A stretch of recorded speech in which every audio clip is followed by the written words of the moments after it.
Yo, what is good, internet? My name is JB. Welcome back to the sports channel. Today we are starting up our next dynasty here on the series, and it is going to be with the UCF Knights. This is a really weird team, to put it bluntly. They have these stretches where they'll be one of the better, random teams in the country. They'll have crazy good seasons or just really good hot streaks, as you can kind of see from their previous years.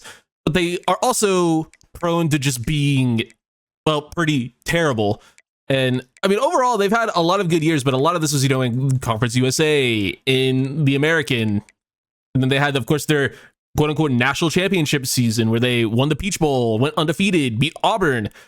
And then Scott Frost left and they were still good for a couple of years. And then they were, whatever, COVID season. They had a couple other decent years. I forget what year they actually joined the Big 12.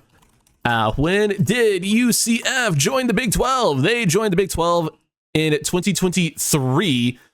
So I don't know if 2024 was their first year or if 2023 was their first year, but ever since they've joined the Big 12, haven't exactly been good. But they were a really good, group of five team or group of whatever team, non-power four team for sure, for many a year. And, even had an undefeated season. Should have made the playoffs in 2017 perhaps, but didn't. And they're one of the main reasons why I will always stand by the argument. Seasons like this are why, yes, fucking G5 teams deserve playoff spots, and you're a fucking idiot if you think otherwise. But that's an entirely different rant. We'll go on some other point. But yeah, if you go 12-0 in your season and you're the closest team or the next ranked team to get in, yes, put them in the playoffs. Like, why is this even a conversation? All right, we'll stop there. But they haven't been very good since joining the Big 12, so I think instead of hiring Scott Frost again and going 4-8, maybe they hire Coach Ackerson and we actually turn this program into a real sustained winner. So that's what we're doing here today, starting up this UCF rebuild. This should be a ton of fun. I've been wanting to do a Power 4 school for a minute. We'll talk about Northwestern at some point. Actually, we can just go ahead and talk about it now. I was getting ready to edit and upload season 4 and season 5 because I upload them and edit them at the same time in bunches, just how I do things here. And I go to open my editing program to render the video, and half of season 4 is just gone, just not there. Look at my video file where I keep all the recordings, or where they go after I end the recording, and just nothing there at all. Same thing for season 5. So yeah, I know I call myself a habitual series hopper, and I am. Admittedly, like, I like to just jump from one series to another. Like, I'll get into the last season of a series, I'm like, ooh, let me go do this other thing, and then I may or may not finish doing the thing that I was previously doing. But I had every intention of finishing Northwestern. I was even into season 6, and I was having so much fun with it, but I can't upload a series that I physically do not have most of the content for. So it is what it is. But yeah, we're doing another Power 4 program here with UCF, and I kind of think this would be fun to maybe speed run the Big 12, because I feel like maybe even this season, even though their team isn't great, their defense is really good. Their offense leaves a little bit to be desired. But I kind of want to jump. I don't want to jump straight into the SEC, but I kind of do at the same time. But that being said, let's go ahead and take a look at this roster. They have an interesting team, we'll say. Pretty interesting team. There's some really good players on it, but they're pretty much all upperclassmen. And there's some okay guys to develop. There's some okay depth on the roster, but I don't know, this is just going to be a fun team to rebuild. We're in Florida. This probably won't be a super difficult rebuild, having, just a great pipeline and stuff like that, and being in a Power 4 conference, and it being the Big 12, which probably isn't the hardest to win in the video game, but we're going to have some fun with it. I kind of just like building juggernauts every now and then, so that's what we're going to do.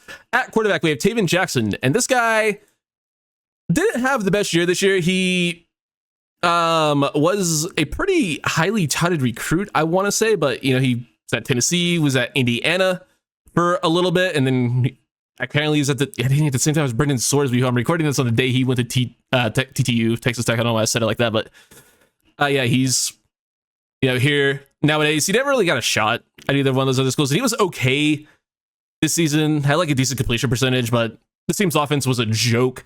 Cam Fancher, I want to say former FAU QB, he's on the roster and fine.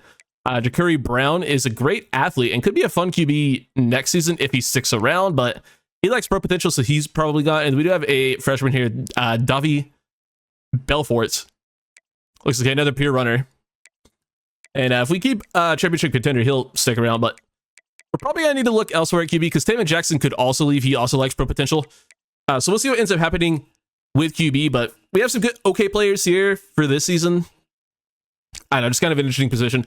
At running back, Miles Montgomery, I don't really know too much about him, but he's a pretty good player in the video game. 85 overall, 90 speed. Should be fine. He's a senior, though. We also have senior Jaden Nixon, who will hopefully rotate in as well. He's got great abilities. But basically just armbar where Montgomery doesn't have it. No more RJ Harvey on the team, of course. Playing well for the Broncos. We also have a true freshman, Tavion Swint. Star Dev.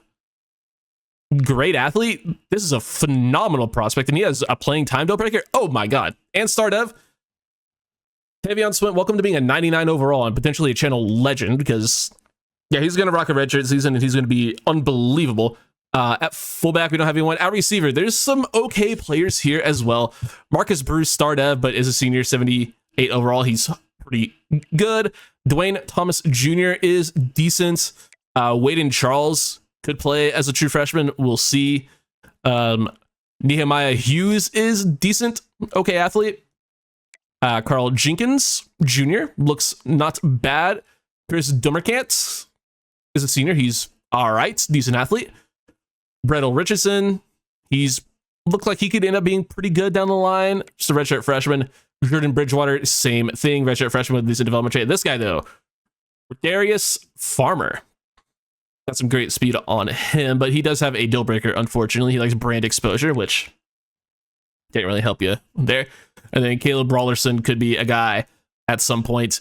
He's got a great size, 6'2", 210, but he's also slow and has normal depth. So we'll see if he ends up developing into anything. But it's a deep receiver room with not really that guy on it, I would say. Maybe, that could be Jenkins down the line, but yeah, outside of him, there isn't really a whole lot here, especially of guys who, maybe don't really plan on sticking around. Dylan Wade is a very solid starting caliber tight end. He looks pretty decent. He is a junior. He also has a deal breaker, pro potential, which pro potential in the first season is just rough. It's just rough. Also, I am now learning, looking at the Wikipedia that Taven Jackson's brother, Trace Jackson Davis, plays for the Golden State Warriors. What a family bloodline that is. Double of great athletes. Anyway, Caden Pining, true freshman tight end, looks pretty solid. Only normal dev though. Grant Stevens looks okay. Jairus Riggs looks okay. Kylan Fox is decent as well. Vertical threat sophomore, decent athlete. Kylan Fox. I'm now understanding why I recognize his name. He ends up in the portal all the time, and he's good. So hopefully we're able to get our brand exposure up and keep him around. That'd be pretty cool. Max drag is okay. Need to get him on some mesh routes. And then we have Thomas Wadsworth, who could be a good blocker. O-line is okay. Paul Rubel is a decent starter. Laparca Langston. Okay, we got Mexican lucha libre legend Laparca on the team. Are you kidding me? That's sick. Anyway, Owen Spell's okay, and then we have a freshman, Jake Borland, who could be good. But decent depth there, but a lot of upperclassmen. Same thing at guard with guard Mimlar. There's no way your name is guard and you play guard. That's wild. I kind of want to play him at tackle just cause, but we're not gonna do that. Another senior here in Jabari Brooks, and then Andrew Phelan is feeling like he might be a good player down the line. Though Carter Miller starting center is good. Cameron Kinney is fine as a backup / rotational guy. Sam Hopewell could be something down the line. Sophomore with impact dev. Might go ahead and stick a red shirt on him because they didn't redshirt him for some reason. Sorry, I'm allergic to dumb names. Benry. Just pick one. You want to be Ben or you want to be Henry? What are we doing? Impact dev for him. Keegan Smith, starting guard, is fine. Patrick Barnett is fine. Jaquez Joyner could be a decent guard down the line. And then at right tackle, Preston Cushman is only a junior, so he's a guy who could stick around. Justin Royals is fine as backup. Rayshawn McCaney is a decent backup. And then Connor Meadows is fine as well. Off the edge is where this team starts to get pretty good. Sincere Edwards, one of the guys that always ends up in the portal, but he is very solid. Good athletes. Would love to keep him around in this iteration of the team. Isaiah Nixon, impact dev, redshirt sophomore. Looks like a pretty good player. Jamal Johnson's fine as well. And then here's where we get two of our better players. Malachi Lawrence, an 89 overall edge rusher. Looks to be quite good. We also have Nigelic Kelly. I'll look up how to actually pronounce that, so my apologies, but he has some insane abilities, and he's an insane athlete. Unfortunately, he's also a senior, though, but he just looks to be a very, very good player. Amir Kumba could be a decent rotational guy in a couple seasons. D-tackle's pretty good. John Walker is only a redshirt sophomore, but he has a playing style deal breaker, so we're going to need our defense to have a good year if we want to keep him around. Hopefully he does. Horace Lockett's fine. Hudson is fine. A couple of pretty good players. Redshirt juniors. Rodney Laura. Impact dev as a sophomore is pretty good. RJ Jackson's fine. Tyreek Robinson, star dev. We like that for a redshirt freshman. Jefferson LaFontaine. Good player. And then Trenton Turner could develop well eventually. We don't have a single Sam linebacker on the roster. That's fun. At Mike, we have Kelly Lawson. He's okay as a redshirt senior. He's fine starter. Phil Pichotti, who I want to say we had maybe in was that Old Dominion? Is it that recent that we had him on our team? He's fine. Rotational linebacker. Cam Moore is decent as well. Troy Ford. And then we have a freshman here, Malachi Boone. Impact dev. Why is there always brand exposure with this team? You guys know you chose to come here, right? Lewis Carter, star dev junior at linebacker, looks pretty good. We have a senior, Cole Kozlowski, who will probably be our starting Sam linebacker, I would imagine. Jaden McDonald is a good depth piece, and then TJ Bullard, same. Corner, Jaden Bellamy is okay. Potential breaker, he's gone. Ooh, we have a strategist defensive coordinator. That's fun. But he's probably gone because of that deal breaker. Good player, though, for this season at least. And then we have another decent player for this year, Braden Marshall, as a junior. No abilities, but that's okay, I guess. Curry Henderson, good player. Just a lot of juniors and seniors. We only have one underclassman on this entire room, and that would be Raheem Stroud, who is another guy who always ends up in the portal. So I'd like to keep him on the roster, even though he is only 5'11", 165. That's crazy small. Pause. Anyway, Philip Dunham, really good starting safety. We have Christian Peterson, good depth piece. Same thing with Tony Williams, only a freshman. Looks to be really good. And then look at this guy, Jalen Hayward. 95 speed, 94 excel. Crazy athlete.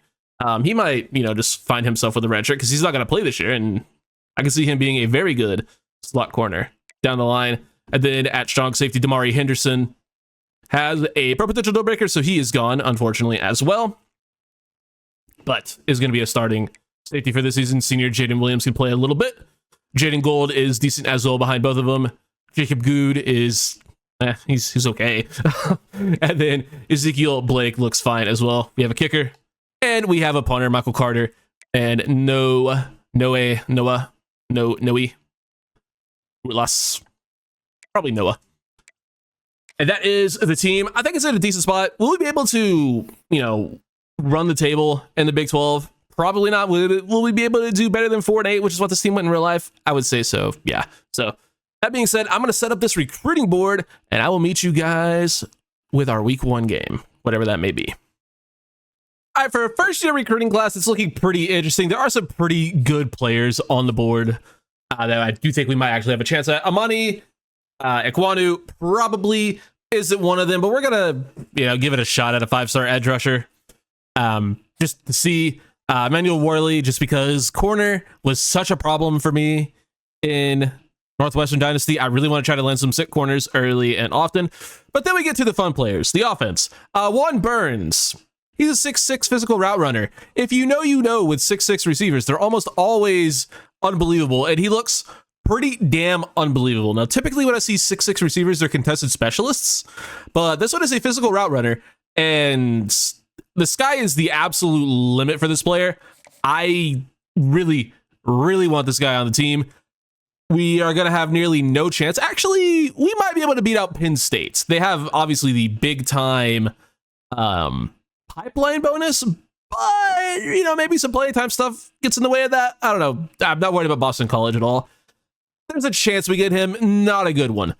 But we do also have Tyquan Sermons, a 5-star contact-seeking running back who had preseason interest in us, and he looks unbelievable. 91 speed and excel for a contact seeker. Are you kidding me? Good break tackle, good carrying as well. We don't know his actual contact seeker abilities, like stiff arm and stuff like that, or trucking. But I can imagine it's probably pretty damn good. One thing that does really annoy me about the contact seeking running back, why the fuck did they not get armbar? One of the dumbest things about this video game. There's a lot of dumb things about this video game, but that's one of the dumbest. Johnny Bickley is a 95 speed receiver who's being under recruited from Florida, so he has to keep him local. Another Florida receiver. That's another little cheat code for you. The speedsters from Florida are typically very fast. 90 speed for a 3-star, that's pretty good. So we're going to go after him. Of course, USF also in the mix. Larry Shedd is the best quarterback we were able to find. He's also the only 4-star with even a little bit of interest. He also had the highest playing time when we added all the other dual threats to the board, and that typically means he's the highest overall.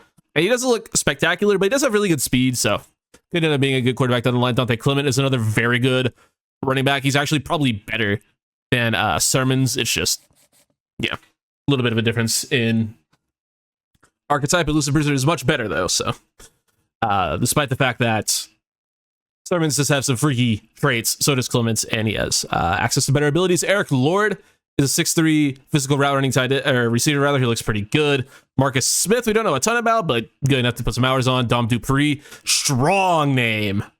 And definitely a player we want. Javier Rabe could be good. A couple of offensive linemen, another speed rusher. Mario Bonilla is a 4-star gap specialist, which is my personal favorite defensive tackle archetype, who had preseason interest in us. Probably not going to get him with Tennessee offering and having a good pipeline, but we're going to try at least. Pat Bostic, don't know a lot about, but athlete thumper linebacker, you already know. Safety, linebacker, and then some 3-stars who had a little bit of interest in us that we're going after, who look interesting, except for Slade Hearns, which is another just strong name there at the bottom. The receiver, so we'll see how heartbroken we're going to be. I don't think we're going to get Juan Barnes. But if we can at least make it interesting for him, that could be good enough for me, I suppose. But who do we get locked out on? We get locked out on a tackle, an edge rusher, and one of the athlete thumpers who didn't have any other offers. I guess he just really wants us to go to Ole Miss. Won't even consider going to Orlando, which is crazy to me. But also, we haven't talked about it a whole lot.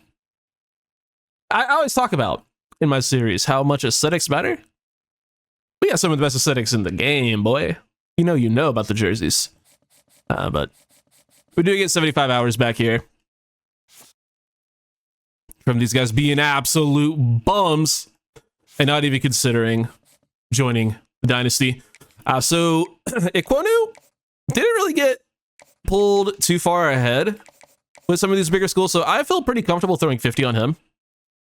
It's probably just an absolute terrible decision, but sometimes you just got to make terrible decisions. Emmanuel Worley's probably done with South Carolina. Clemson being that far ahead, but we'll see. I told you, we're going to have a chance at Juan Barnes.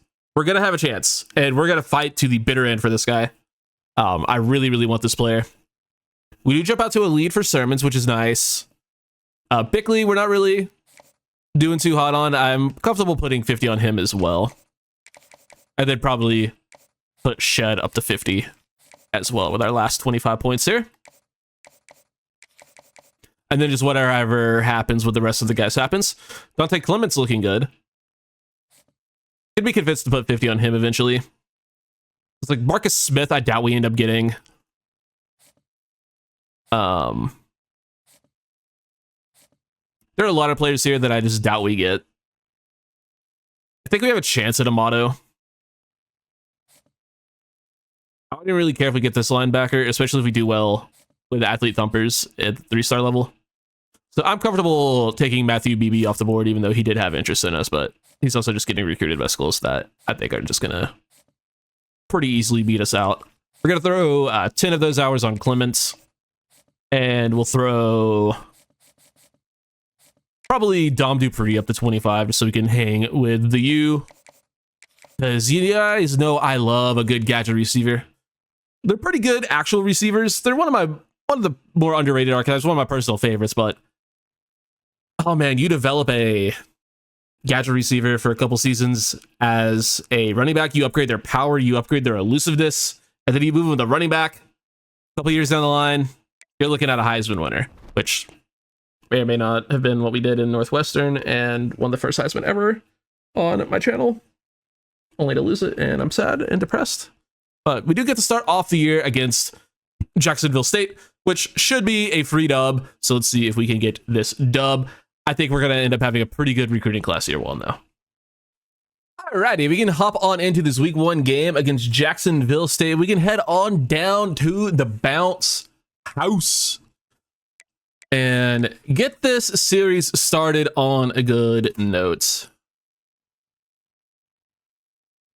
Jacksonville State, respectable team, but definitely a team we should be. Forgot it's Acrisure. God, why they gotta own all the? Why they gotta own stadiums?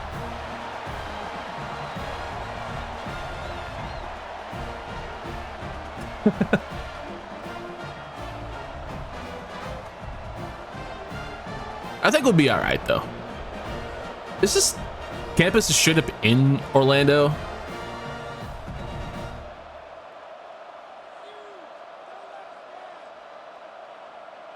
I mean, they have a lot. It is labeled as Orange County, which yeah, it's the Orlando area. All right, checks out. Ooh, we are a cover 3 team. We're a 3-2-6 team. I usually try to keep the playbooks the same for the first season, but we might have to switch out of this garbage defense in year one. We might have to do that because we're just absolutely getting throttled right now. We finally get a fucking moment on offense into the second quarter. I have yet to have good success with any 3-man front in this game, so probably best that we don't run a 3-man front. But Jaden Nixon gets us a first down. Senior running back, one of our 2 pretty good players. Messed around with this playbook a little bit in sim, didn't really love it. It looks like Taven Jackson playing with a banged up shoulder already. He's looking not great at the moment. We'll get it out to our receiver there. You have to give me a minute to get names down. Did I say Burke? I wasn't sure if it said Burke or Burn. I recorded the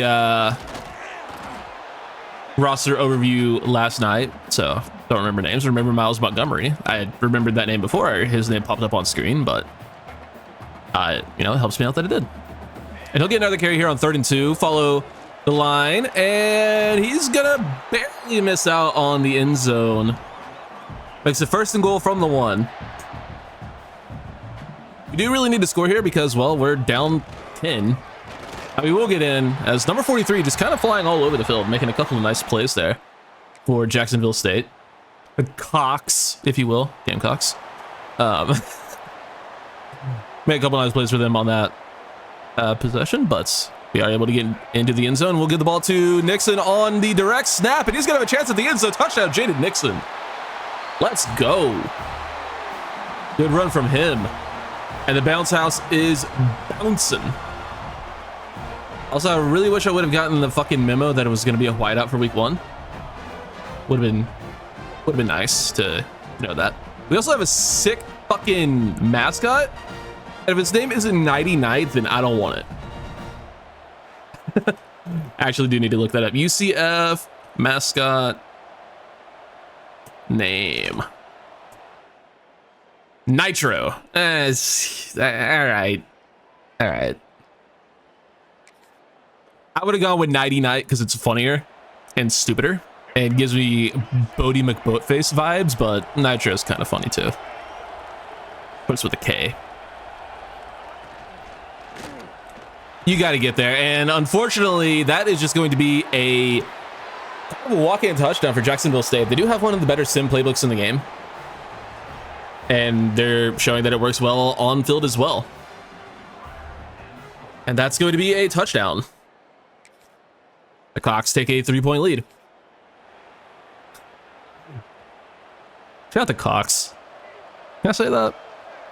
Like, Roosters are pretty cool. I got nothing against Roosters. Also, they apparently have a fucking horse mascot named Pegasus. Are you fucking kidding me? Yeah, that's fucking sick.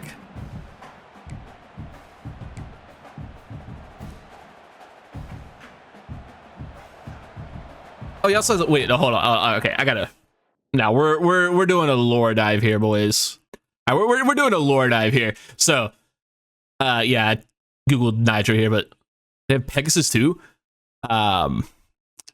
University of Central Florida has Pegasus listed as official symbol and part of its athletic identity, representing limitless possibilities, while actual white horses serving as live mascots at games, accompanying the night mascot Nitro on the field, a tradition dating back to the university's 1968 seal. While teams were once the Knights of Pegasus, that's way fucking cooler. They're now just the Knights, keeping Pegasus as a prestigious academic symbol, while Nitro, the Knight, leads the sports team supported by the adorable mini horse Nugget. Are you fucking kidding me?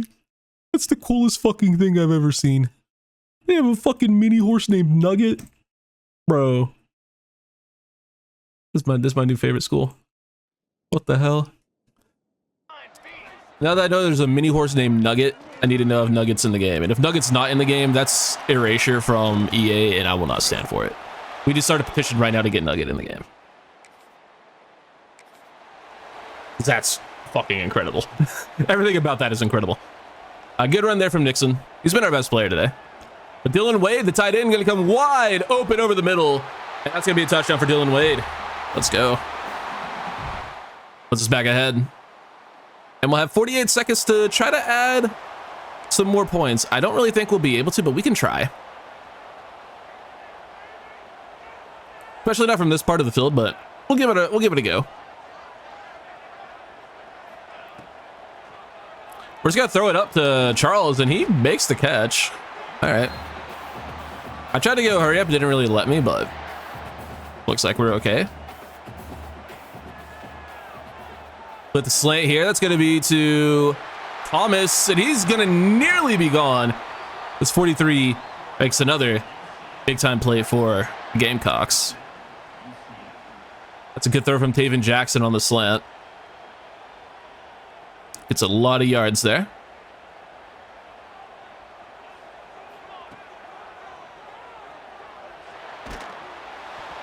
It's going to be incomplete.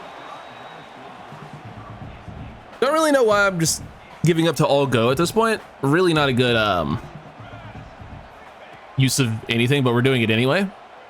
Gonna try Thomas Jr. again. He's no Brian Thomas Jr., that's for sure. Well, maybe he is. His hands don't work. Nah, that's not fair. Speaking of the Jags, I'm working on a Trevor Lawrence video. This is the kind of content I want to make long term, is like just deep dives on players and like random football topics. I want to try to get it out. I don't know when this is going out, but I want to try to get it out before their playoff game. And I don't think I'm going to be able to, but just know I'm working on a cool Trevor Lawrence video. Anyway, that's not what you guys are here for. You guys are here for... Hopefully you're here for Nugget, honestly. Nixon, big gain. As a receiver, and we do score there. It's 28-17. 28-20 now as we get into the fourth quarter, as so much of the fucking third quarter just went off the clock without us really getting a chance. We'll see if we're able to get a stop here on defense. Try to get onto the linebacker, but it didn't really let me, but we'll eventually get to the Jacksonville State quarterback as Kelly, excuse me. Nigelique Kelly with a sick play. Second and 23 now.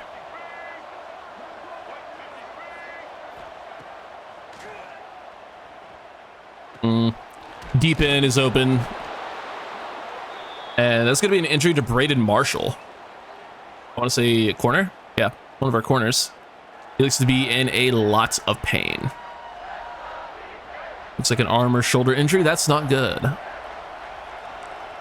3rd and 6 as they got almost all of that sack yardage back. They're going to go with a bubble screen. And that's a nice play, shutting it down. Oh, we're going to go to Henderson to back up, and they're going to go for it on 4th and 5. On the 13-yard line with 8 minutes to go. I respect it.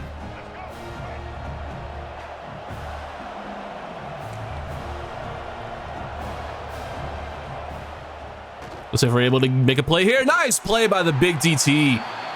Let's go. Keeping him off the scoreboard there. I think we want to hop in here and take some time off the clock. I was like, no, the CPU is not actually going to do that. So I want to at least come in for a little bit here. And if we're able to just march down the field like this, Miles Montgomery gets a hole and he might be going to the house. Miles Montgomery, 87-yard touchdown. That is easily the longest run we have ever had on this channel. And Miles Montgomery got it for himself. Nitro loving it. This is an electric atmosphere. I am loving this already. Also, I just realized we're playing a night game week 1. Holy aura. And Montgomery showing off the wheels, gets us into the end zone. I tried to take some time off the clock, but Montgomery said, nah, I'm just going to score. And we get a turnover, ball back in the red zone. We can try to actually take some time off the clock here, maybe. We go to Nixon. He gets maybe a yard there. Not bad. I really like the running backs on this team, so this might be a very run-heavy season, and I'm all for it. Montgomery gets a nice block. First down for Miles Montgomery. 13 for 145. Obviously, most of that coming on that last huge play. Having a kind of whatever game before that, but it's turned into a great one after that play. Get a few yards there on the slants. They're not covering Dylan Wade. Getting the ball in the end zone. Touchdown. Dylan Wade, the big tight end, scores again. Agent Zero gives us a big lead late. UCF will go for a onside kick after scoring, and we do recover. Williams gets it with 3 minutes to go. Now, unfortunately, we only take fucking 9 seconds and 6 yards off the clock. Well, we don't take yards off the clock, you know what I mean. Go the slant to Thomas. I think we probably...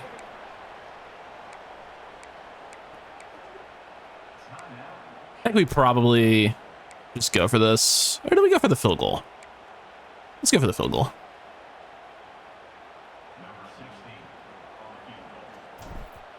Strike! Didn't work. Alright, well. If it were a closer game we wanted done, we get the ball right back anyway. So, nothing to really worry about. I gotta figure out the fakes that actually work. The joke there is none of them. But I see other people get them and convert them. And we just don't really ever do that. We don't really ever go for them, to be fair, but it'd be nice if we could go for them every once in a while. But that'll be your ball game. 42-26 is the final. I mean, Jacksonville State gave us a run for our money in the first half. They were up, I want to say 10-0. Well, they were definitely up 10-0 because you saw the first quarter score. They might have been up 17-0 before we scored. They weren't. They were only up 10-0 because of the We had the first rushing touchdown. That's right. But regardless, we do get the job done at the end of the day. And that is a nice way to start the season with a big home win for the Faithfuls here at the Bounce House. And honestly, I think we have a very good shot to have a great season. Our punter threw up. I mean, it was complete. But 22 of 37 for 263 touchdowns and a pick for Taven Jackson. That's a pretty good game. Rushing, an even better game for Miles Montgomery. 18 for 171 and 2 touchdowns. Jaden Nixon, 8 for 82 and a touchdown. I mean, two-headed monster at running back. They're both going to play that well. We might be unstoppable. Dwayne Thomas Jr., who, now that I've seen his name, I won't forget it. We have DTJ instead of BTJ. 9 for 123 and a touchdown. 6 for 66 and 2 touchdowns for Dylan Wade, the tight end. Wade and Charles with a good game. Marcus Burke had a couple catches, and then some other dudes with some stats. And Nixon, quick 1-yard catch. He had over 100 on the day. O-line did their job for the most part, only allowing a singular sack, which is understandable. But does that say 6'10"? How did I not notice that? Paul Rubelt. Charlie Rubel. 6'10". That's crazy. Is he German? That's Frankfurt. Frankfurter. I'm assuming Germany. It's a vaguely German name. Malachi Lawrence and Nigelique Kelly with 3 TFLs. They each had 1.5 sacks as well, and then a pick for Damari Henderson. Congrats all around. Some good stats, good performance. Overall, great season opener. Could not be happier with the outcome there. We even get a nice little level up for Coach Ickerson. And we can head on to week 2. I'm very curious to see how this recruiting goes. I'm really worried about guys, particularly this guy. I'm really worried about Juan Burns. We already dropped from 3 to 4. That's not a good sign. I don't think I've ever wanted a player more year 1, and it's just not looking like it's going to be all that possible. We have an FCS school this week. We'll see what this situation is looking like. We do jump to number 1 on Amani Aquanu. Top 10 player in the country. That's pretty cool. Worley, it's looking like we're going to have a chance at. Oh. I could have sworn I said 4th. But no, we're 1st on Juan Burns. Hell yeah, dude. Hell yeah. I mean, the quicker we can get it over, the better. Starmans were looking good on as well. Did it not say 4th? I swear it said we were in 4th place. I'm not complaining, obviously. I really feel like, since we're in 1st place on sermons, I'm not going to change anything, but I really do feel like Dante Clement is just the better player. But he's also going to be harder to get, because Clemson appears to really be after his service. We're in top 5 already on Eric Lord. He likes playing time and proximity to home. And we can honestly just get a visit going for him. I'm all about scheduling visits as soon as possible these days. And that's just going to be good old Star Search. And that's a good hard sell for us. We have A+, A, and a C. C is certainly good enough. I think Kansas is probably the thing here. Because my question is, do I think we'll be into Burns' top 5 by then? Probably not. But maybe it's just smarter to leave that open and just get him on sooner. I think that's probably what we'll do. We'll just go ahead and get him on a little bit sooner. That works for me.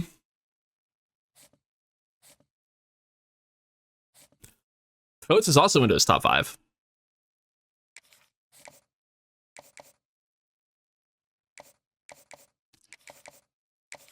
This is not looking too good for us. He likes conference prestige and championship contender.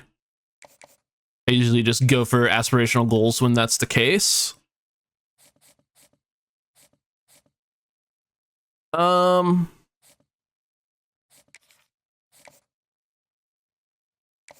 there for Slade Hearns. I'm not really too press about getting him or not. Also, another 3-star locks us out.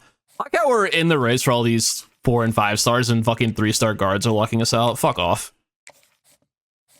Championship contender, that's rough because we might not be all that good heading into that week. But for where we're at right now, I think we're doing pretty well. And I guess we could take a look at the schedule because we have the FCS game this week, which I don't think will be a problem. And we have a bye. Okay, so yeah, we'll have the same, if not better, championship contender. Actually, I guess it could go down because of the bye week. Well, we'll cross that bridge when we get there, so could be worse. But hey, FCS school this week. We're off to a good start. Let's have another good one. All right, we got the FCS Southeast Groupers.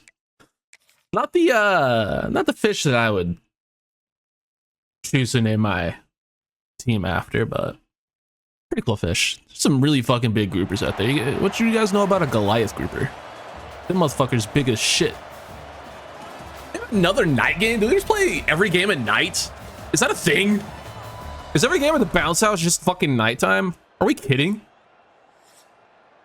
Hell yeah, dude. Let's see what happens here. We got 3rd and 2 from the 15. I mean, I'm kind of interested in any of these routes, so we'll see which one gets open. It's gonna be the tight end. Stevens holds on.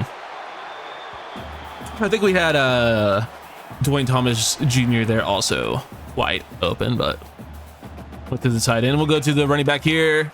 Nixon, he gets into the end zone. Jaden Nixon, his 2nd touchdown in as many games. These are things we love to see. Now, I don't really expect this team to put up too much of a fight, but you never know. There'll be more Nixon. Unfortunately, can't make that safety miss. Would have been really cool if he did, though.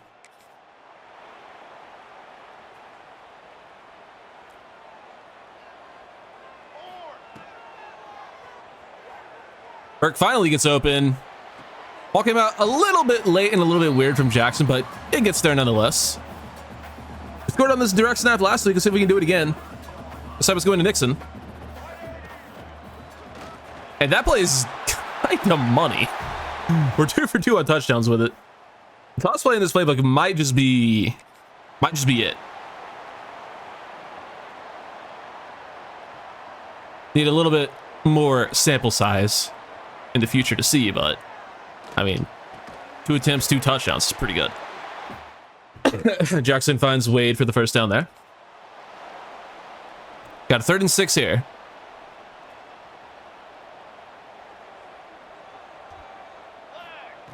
Charles, good route. He's going to get the ball here. Good ball from Jackson. But unfortunately, that animation is stupid. Let's CPU drill the field goal, go up 17-0.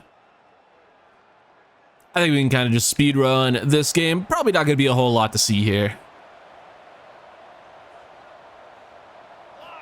Just a classic FCS school beatdown. As a throw into double coverage because, well, no one else wanted to get up. And so maybe they have a little something. We do make another field goal, though. As do the groupers. Makes it 20-3.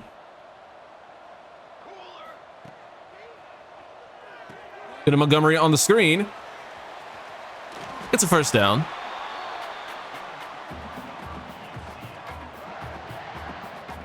I would love to like a huge 50-yard gain here. I don't really think we have that kind of speed, unfortunately, nor do we have that kind of pass blocking, apparently.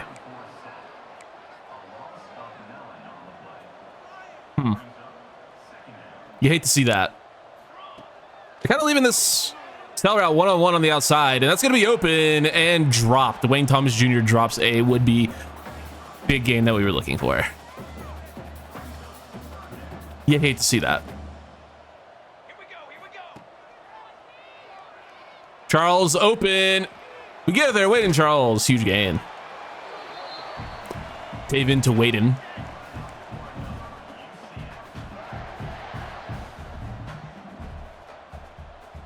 Oh, it's gross. I don't want to see that. Well, look a Waden.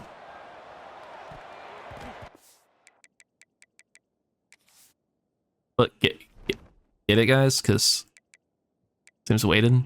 look away at it. All right. That one's bad. That one's really bad, but that's what we're here for. Wrong button. I wanted B. Pressed A instead, but we get a flag.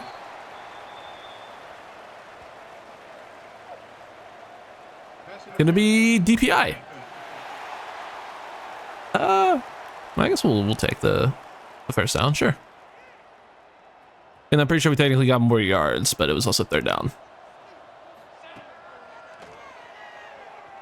Nothing good here.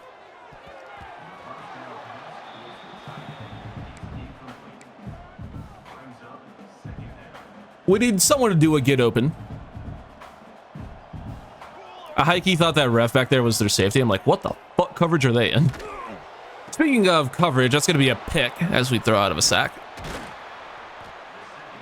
Yeah, that's... Uh-huh.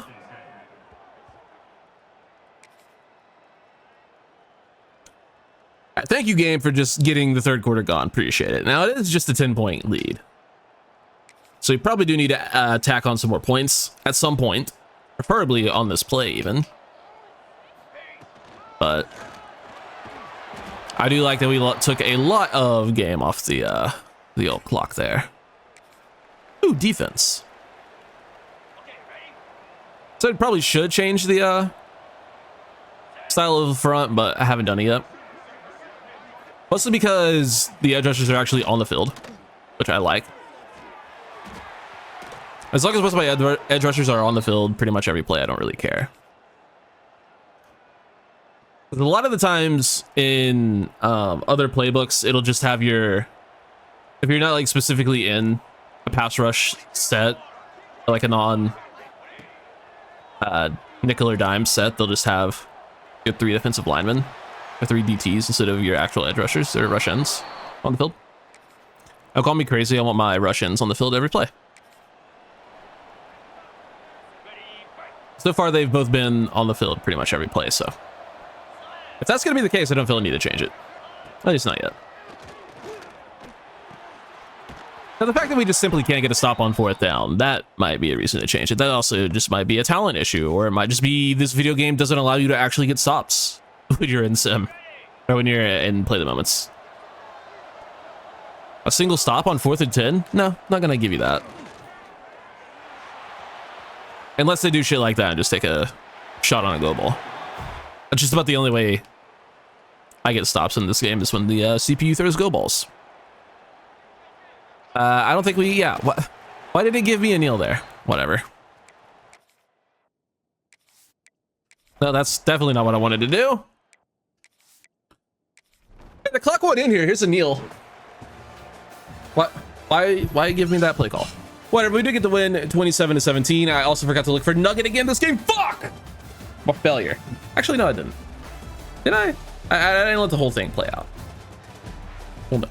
God damn it. How do I fuck that up twice?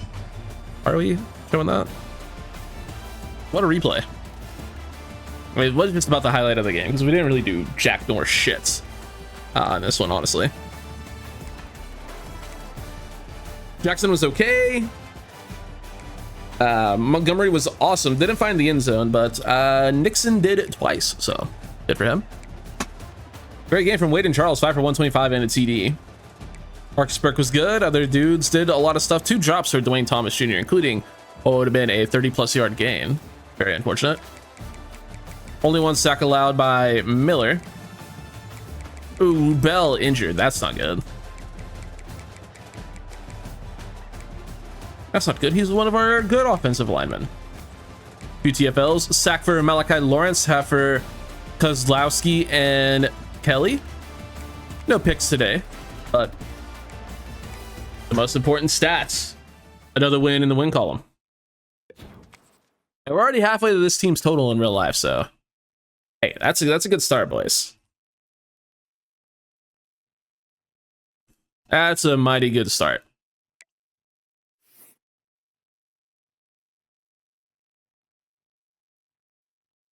Also, I am just now seeing that Taven Jackson, I believe, transferred to Michigan State.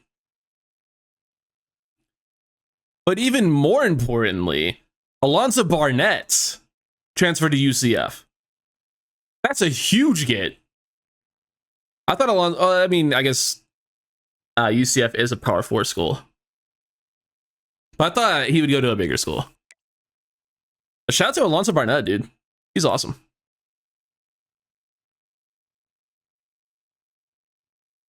Also, we had 5 wins, not 4. Whatever. Same thing. How are we doing? Top 5 on Abania. We'll need to get him on campus week 4 then. And we're doing okay in other regards. I'll get the visit set up and I'll see you in a moment. Also, is Cam Fancher, not Taven Jackson, that went to UCF or went to Michigan State? My bad. All right, we got North Carolina, who is 3-0. We are 2-0. We have a couple of players on campus for this early season matchup. It's going to be the receiver, 4-star Eric Lord, a 6'3" gym physical route runner, and he might just commit after this game if we're able to get the win. We have a really good hard sell for him, so a good pipeline bonus as well, so that's looking pretty good. We also have Amani Obania on campus. This one not looking quite as good. Hopefully we're able to at least get into the top 3 so we knock out that Kansas State visit, which could be annoying. Obviously we'll jump in the first place. It's just how close is he going to be to committing before Tennessee makes that even more annoying. And also worth pointing out, it's not even a given that we beat North Carolina because they might be good in this universe. So it is another 7 p.m. kickoff. We just play all night games? That's so sick. Is that a thing like that they actually do? I need to figure that out as well. This school is fucking awesome. I love this.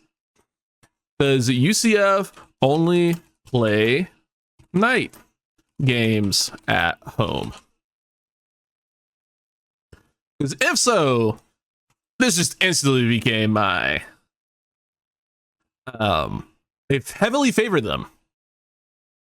Hell yeah, I mean I guess you can schedule your games anytime. I don't know how that works. Maybe, you know, there's something that has to do with like TV deals or whatever, but if they're not on national TV, I mean, I don't see why you don't just run it every fucking week. I mean, that's sick. It's a home opener as well. So let's go ahead and let's break out something special. You know, this team is going to have some sick alternate uniforms. That's kind of what they're known for, is having some really cool alternates and just really cool uniforms in general. Like these, the Space U. We probably should just start things off with the 2025 version. But they got just a lot of great options. I'm sure they have a ton of helmets too. I haven't really dove too deep into that, but a lot of great options. 2024 Space U. I think these are probably my favorites, but I do have the what year was the pink one? It might not be in the game.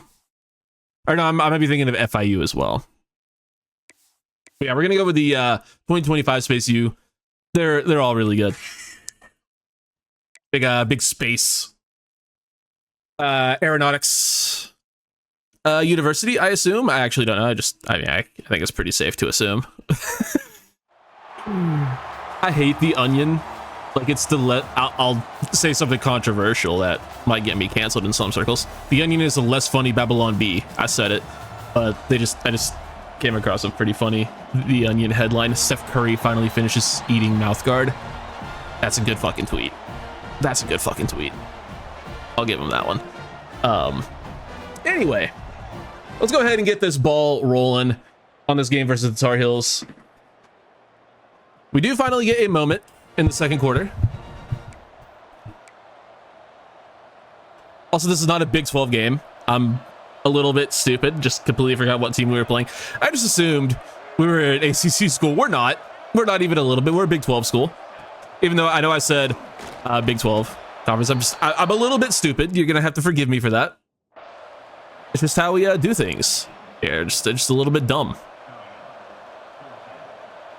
But we get a little bit of a decent run there. We go to Montgomery again to pick up this first down. Gets us inside the red zone, so we'll go ahead and stick with the action here. is inside the red zone, the game would actually let me play. Look at Dylan Wade here. We could run the ball. Maybe we look at Charles if he actually gets open. That's going to be a Dylan Wade all day. And that guy's got some fucking speed. Holy shit. Gavin Gibson. Closing speed on that was crazy by the Tar Heel defender.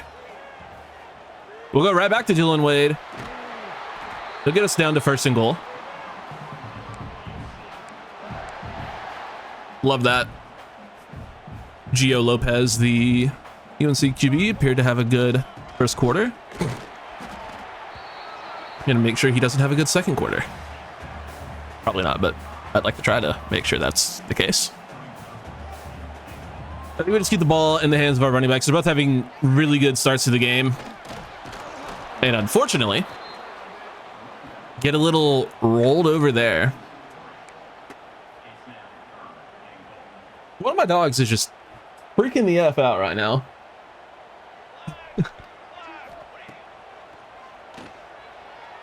It's like, you know how a dog will just like start scratching to like find a place to lay down? She's doing that, but she does it all the time, and she loves doing it when I'm recording, apparently. 7-3. We kick the field goal. We got a 3rd and 8. I like a blitz here. This is what I'm talking about. I chose the wrong formation, so we don't have any of our pass rushers in on a blitz. So it seems to me we should probably get out of the blitz. And that was probably a good decision. Good tackle. Kozlowski. Good play. Hi guys. I would love to play at least a little bit of offense in this game. Just a smidge, you know? We've had exactly one offensive moment to this point. Good tackle. They're gonna punt there. A moment, perhaps. Okay, you know, 50 seconds left. No, we don't get a moment in the other you know, drill that started under 2 minutes. No, this is this one. Drive, rather, not drill. You know what I mean. We'll call a timeout there. I would like to at least try to get in the field goal range. It's going to be difficult. Roll out with Jackson. Get a little bit lucky there, but it's better to be lucky than good, I always say. Hope we got out of bounds. I think we probably did. Looks like the game's going to give it to us. No, they're not. I lied. That's a little bit open. We had man coverage, but it's safety help over the top. So it didn't exactly end up being as open as it looked initially because, well, he did win the route. We had such an opening there for a second. Saw it late. Ends up being incomplete. I think that ball comes out like half a second sooner. That's at least complete. And when the goal is to get into field goal range, that would have been a really good gain. Dylan Wade, that is definitely open. Timeout. 1 remaining.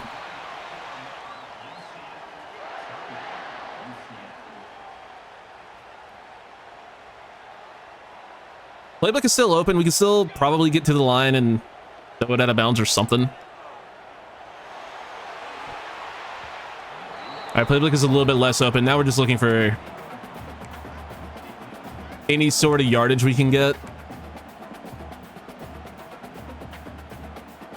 And they're in prevent. Can we just post for slot receiver here and then put Wade on a corner route? Just kind of clear out the middle of the field there for the post. A guy just ended up playing the post. It's pretty annoying. Didn't think he would do that. Play the middle of the field. Thought that would have been man coverage. And it probably was, which is the more annoying part. Go to Wade. Catch the ball.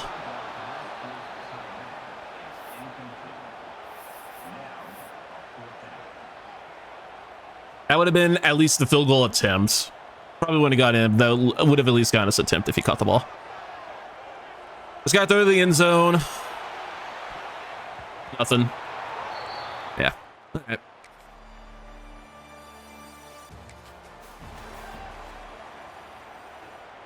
And now we're getting a little bit of pushback here. Start the second half on defense. 2nd and 7. Good pressure on Lopez. Get him down in the backfield. That's a nice play by the D-line. Walker and others in on the play. John Walker, the sophomore. Big play. Another sack here would do wonders. We could manage to get a... I saw it late. So if we could manage to get a turnover, we didn't, obviously. We'll just go ahead and let them get their points here. We're not stopping them. 17-3, 24-3. All right, well. I appreciate the amount of fucking moments we got on offense. If you're keeping track at home, it's 2. It's 2 moments we've gotten. The entire game. We have 6 minutes left in the 4th quarter. We have gotten 2 moments on offense. So I guarantee you they're going to give me one. I was going to say now, but it's a couple plays later, actually. Yeah, that's dumb. We just really didn't have a chance to win this game. That's, again, it's our 3rd offensive moment of the entire game.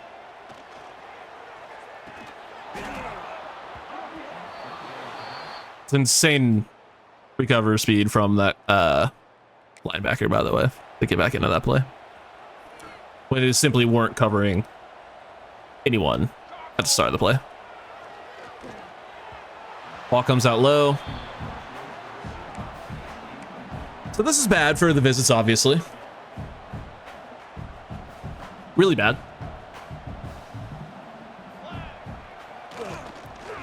Maybe with a touchdown. Doesn't really do anything for us because it would still be a 2-possession win. So, yeah, whatever.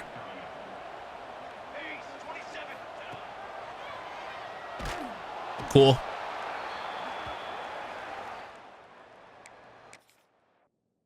Yeah, I feel like we just had no chance this game at all. Yeah, I agree. We do need some points. Thanks for the 4th down alert.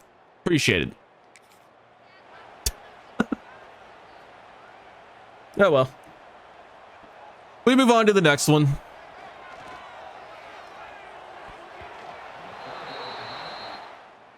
Even Jackson can hit the broadside of a fucking barn right now. But apparently we're moving the ball well now that the game is fucking over. That's great. Love that.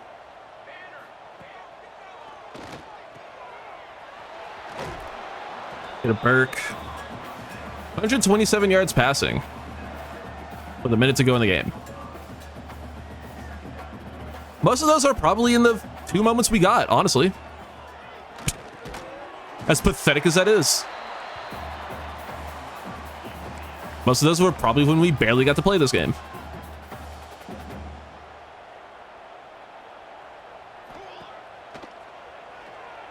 Good throw! Oh, this guy stinks.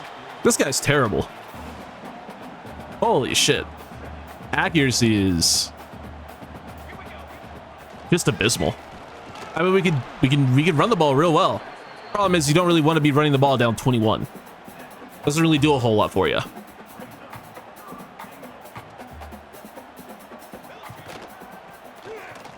We also don't really have receivers that can get open, which is kind of why we're heavily recruiting receiver, among other reasons. But the touchdown helps at least a little bit. I think it gets us out of blowout range and just clear win range, which is a little bit better for the recruits. It's not much better, but it's a little better. Marcus Allen is apparently now on the North Carolina Tar Heels, and not...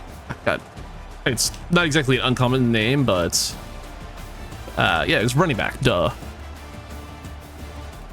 For the Chiefs and the Raiders, Hall of Famer. So shout out to the other Marcus Allen.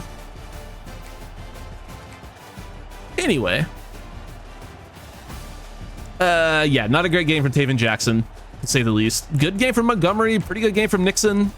Like, I guess we just need to run the ball more. I mean, we do need to run the ball more, but you can't run the ball when you're down by 1 million points. And your offensive line played like dog water. 3 sacks is kind of a ton. Our defense tried. Najee Kelly had a sack, Haffer, Walker, and Edwards. No picks. It is what it is. Just kind of got our ass kicked.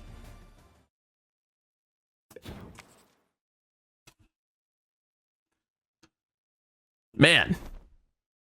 Well, hopefully that didn't totally ruin our recruiting. That's all I can say, really.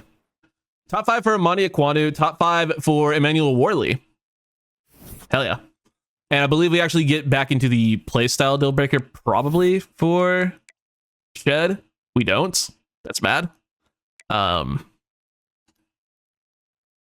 not close to or we don't have the receiver we actually want into his top 5 either. Yeah, we need I'm guessing passing yards for QB. Because that'd be really bad if we just end up not getting that guy. Yeah, we need passing yards, which yeah, that might be a problem. Might be a problem, Larry.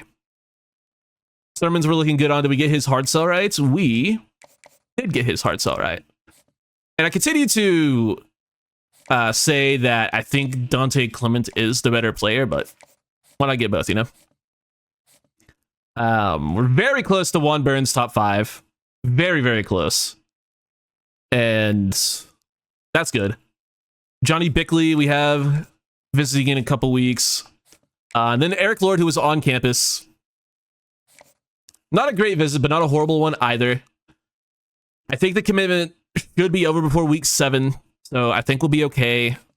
Marcus Smith, we got his thing right, but it's just not a good hard sell for him. How good is he? I'm willing to spend some hours here to scout. He's very good. I think it's probably just an instance where we do that. And just hope our playing style goes up. The other guy we had on campus was the DT for that visit. And that one's not looking very good. We did the first place, of course, with the visit. But probably not a player we're going to end up winning out on.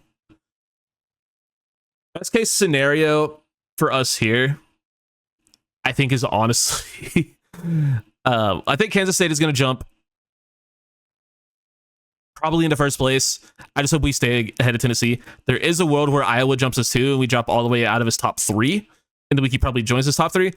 But I think the most likely outcome is we just end up being number 3, which as long as we're still in the top 3, we have a chance, you know? And then we could start, yeah, get some of these hours back on these 3 stars. So we definitely want, obviously, but don't have other offers. So I'm not going to go super crazy on them. And I'll get the hard sells figured out for these other dudes. And we'll play whatever game we have this week. I didn't really pay attention to it, but it's going to be an important one. Well, so turns out week 5 against Kansas State is actually a pretty annoying game because the DT, Obania, yeah, he's playing Kansas State against, or he's visiting Kansas State the week we played them, so that's annoying.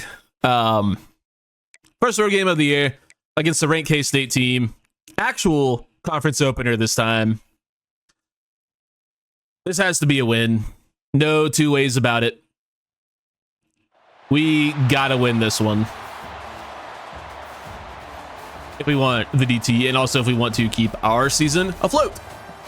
And I think the main thing we need to hope for in this game is just more offensive moments.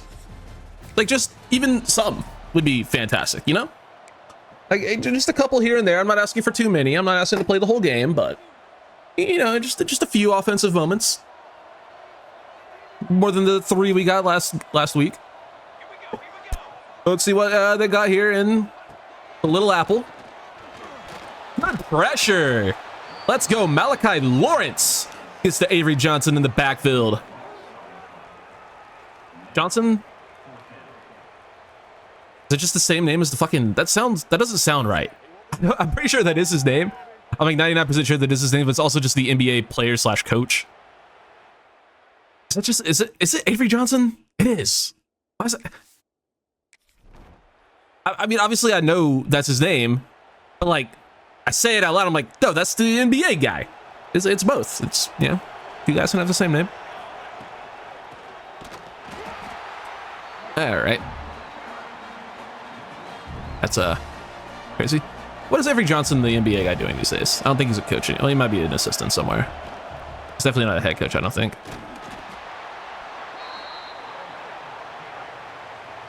It really doesn't matter, but...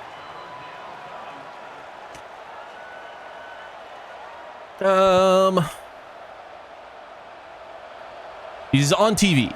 Got it. Former Alabama Crimson Tide. Great. Avery Johnson. I mean, I don't know what that was. We don't gotta talk about anything there. Thankfully, it looks like we're getting an offsides penalty. We love that. We love a free play. We will definitely be accepting that so we can stay on offense. We, of course, don't want to, you know, give them the ball.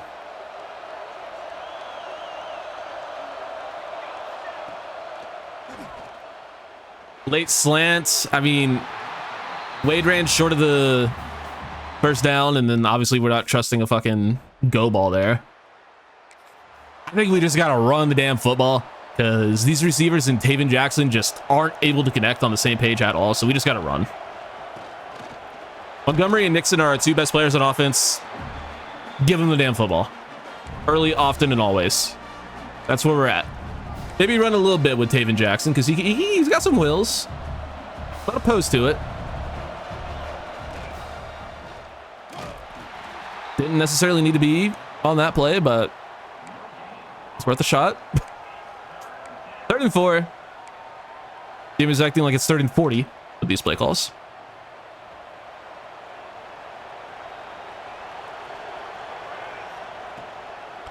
Dylan Wade open. We get it to him. He is the most reliable target we have. Shocker. JB only throws to tight ends. So that's why we're recruiting so many crazy good receivers. Like a 6'6" freak of nature. There's Jaden Nixon. He's drafted by a safety before potentially taking that shit to the house.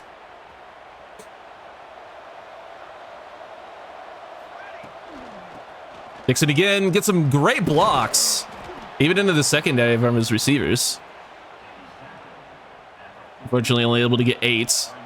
I mean, it's a great run, but could have been 28. And then we get that. I think zone toss is the toss play that worked. Wasn't really paying attention to the name of it earlier, but we'll see if it works here. I mean, it works because Jaden Nixon is him. It works because Jaden Nixon made it work. Blocking didn't exactly hold up too well there. Try to catch him sleeping with a little bit of play action. It kind of works, but we kind of just run like right on top of each other. But we do have Burke down the field and Carter Miller starting center injured on the play. Good ball from Jackson though.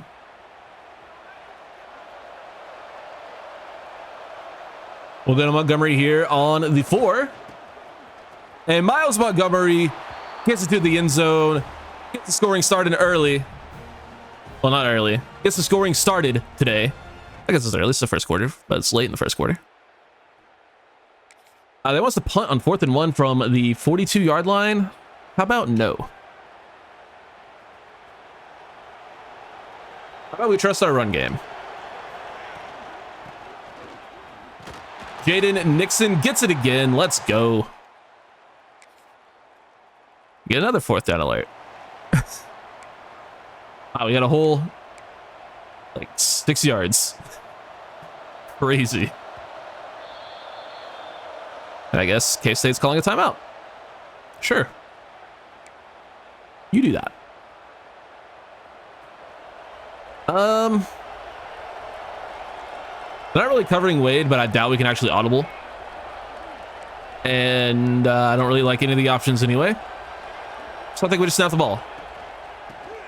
And, yep. All right. Well, that's what we get. Defense needs help. Of course they do. Like one play later. K-State's just in the red zone. Fantastic. We don't have anyone covering that slot receiver. Thankfully, they didn't notice it. We had no one on slot left there. Corner was on the blitz, and the other they were doubling the outside receiver, I'm pretty sure. Where's that blocking for us? Jesus, tap dancing Christ. Dylan Edwards, really good player. Can't say running back. It's the ball again here. God. I mean, did I say he was a good player? We throw an interception. Fantastic, dude. Love that for us. David, my guy, you're starting to piss me off. I became fans for season sooner rather than later. Oh boy.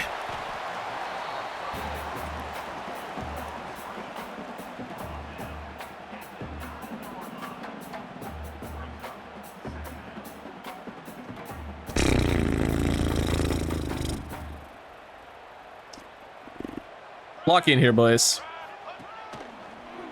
Avery Johnson, keeper, touchdown. Well, there's locking in and there's that. Yep. All right. Our defense needs more help. Cool. Cool. This team's offense sucked in real life and they suck in the video game. Man, this is the opposite of fun right now. First 2 weeks are great when we play nobodies.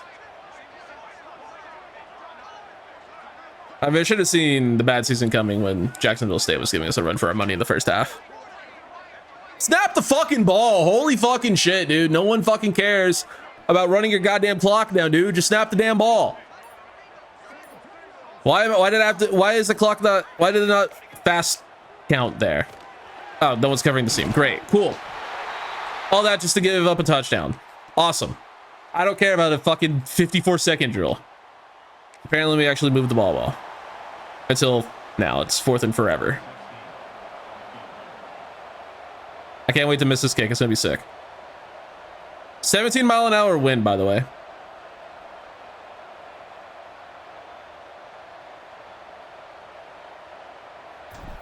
Oh, and I made the mistake of actually, letting the power go up. My bad. My bad for wanting to make sure I put enough leg on it. Bruh. Oh, man. Hey, look, offense. Crazy. We're down 21.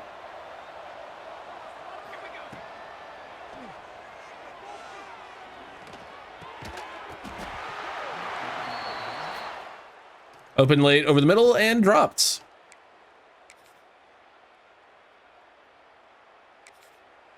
Fourth and 6.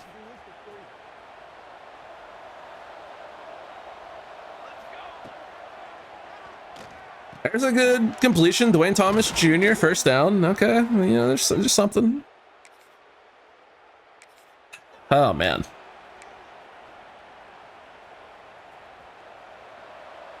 Someone get open.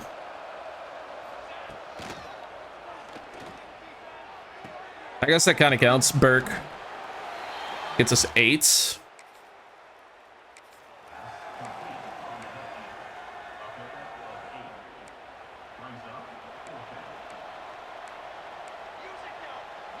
I don't know what I called. I'm not sure.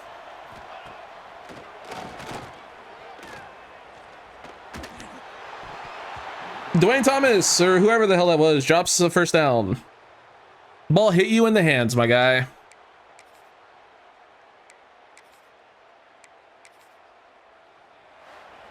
Oh, this offense is a joke. 28-7 is the final.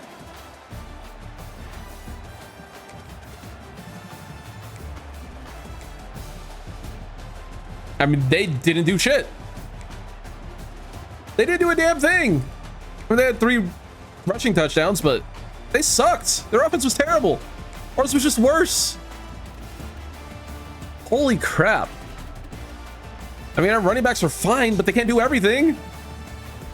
They have to right now, because none of these bums can get open consistently. Oh, man. All right. I mean, y'all gotta start getting up, and we gotta get some better blocking too, apparently.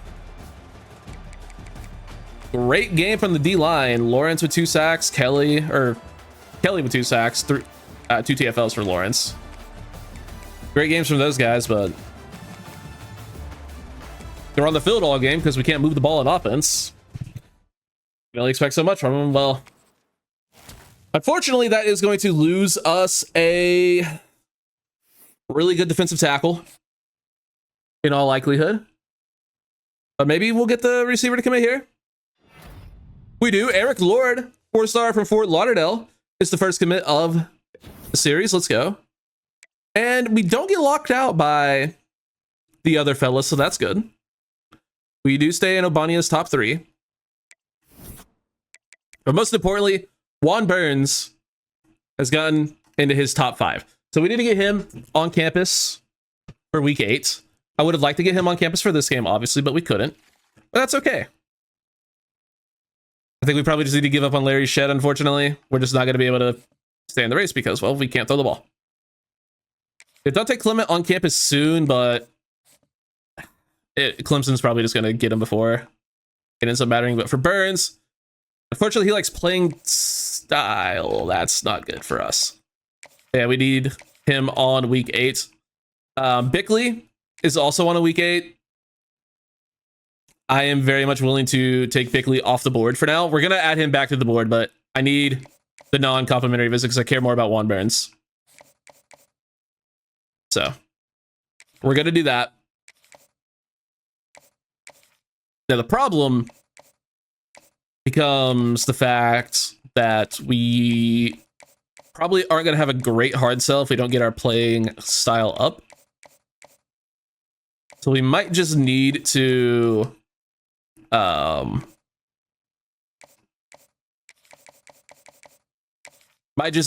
switch up the playbook or something. I don't know. We obviously need more passing yards. I can only assume it's passing yards. So it's physical route runner.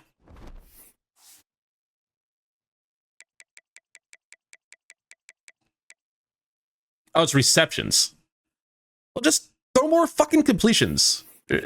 That's less on Jackson, I would say. I mean, part of it is obviously on him, but yeah, if you didn't know, you could get guys. You can like switch up his a week by doing it this way. If you didn't know that, little tip for you. And we can still just get Bickley back going for his hard sell, which is going to be that. And then we can go ahead and still schedule his visits. Might just have to be the bye week, unfortunately.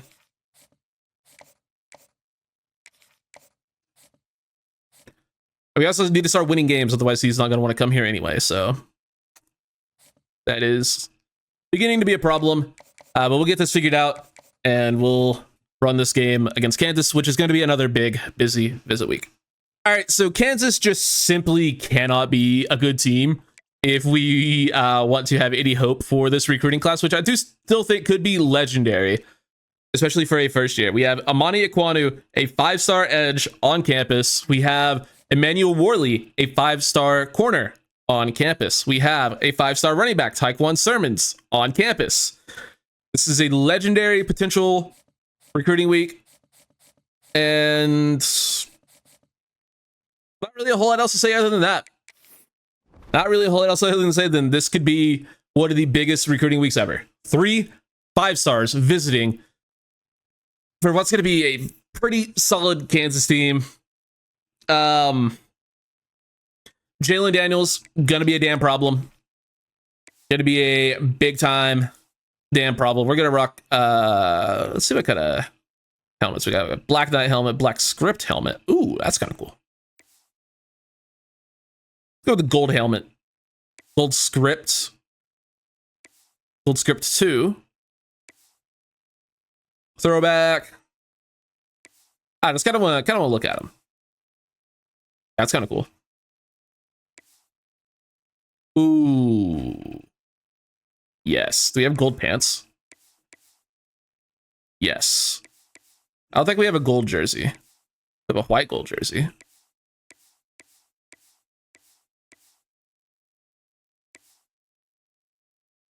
Yes. That's the look. Kansas, a former Dynasty team on this channel. Last year when building juggernauts was a little bit easier and winning games was a little bit easier. And having Jalen Daniels on your team was a cheat code, which probably still is, but let's get this bounce house bouncing. Let's have a good performance from Taven Jackson. Let's see if Nugget's in the game. I remember this time. There's Nitro. Do we have Nugget? Where the fuck is Nugget? This is bullshit. Yeah, okay. I mean, we need to get in touch with whoever is in charge. And we need to get a petition going right now. Nugget better fucking be in CFP 27. That's fucking cool, though. All right, big first quarter drive. Start the day on offense. Let's get the ball to our running backs. Also, definitely not our first drive of the game, clearly. I guess it could be. This is Finkley, nice play. I mean, we gotta be able to run the ball. I fear that's the only way we're gonna be able to win a game is by running the ball, and that's a good start to the day for Miles Montgomery, his second carry. So definitely not our first drive, but a great carry from Montgomery. We'll go right back to him. Look at some more. That's around the blocks. Salmonella. What the fuck was I trying to say? I don't even know what I was trying to say there. That's how bad that was. Like, usually when I, fumble on my words and say some stupid shit like that, I at least know what I was going for. I have no fucking clue what I was going for there. That was terrible. But we're getting some really good matchups up front. They're not really playing the run too well. Nixon gets a good 10-yard carry there. Let's see if we can run some outside zone with this team. I typically hate outside zone. And in fact, I'm not going to run it here because those safeties on the back end or whatever those guys in the corner doesn't matter. Those guys on the back end there looked a little bit ready to just crash down and ruin the fun. So we'll just go inside zone instead of outside zone. And it works out pretty well. Didn't see if that was Montgomery or Nixon, but either way, it was another 10+ yard gain. And Nixon gets another one. Gets to the edge. Down to the 7. And if these two backs are running like this, not a whole lot of teams in the Big 12 that are going to be able to stop us. Down to the 1 with Montgomery. And he's going to get the touch again on the goal line. Montgomery, and the blocking just completely falls apart there, because of course it does. Let's go with the zone toss. It's worked wonders for us. See if it continues to do so. That was a little bit on me. We definitely had it to the outside if I just took it to the edge, but I didn't because I didn't trust it. That's open though. Dwayne Thomas Jr. touchdown. He actually catches something, even though he dropped it as soon as he possibly could. Like, football. Hot potato, I don't want it. What it looked like.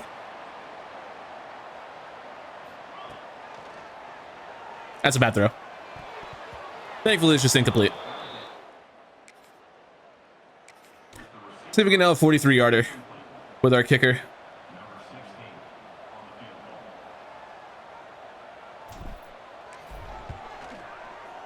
Apparently, that was too far to the left. The kicking meter on this game is such a fucking joke. Every other football game ever made in the history of football games ever, if your controller is not vibrating, that means the kick is fucking going in. It's just controller wasn't fucking vibrating there with no fucking wind, by the way. This game is a joke. Kicking is so embarrassingly bad in this game.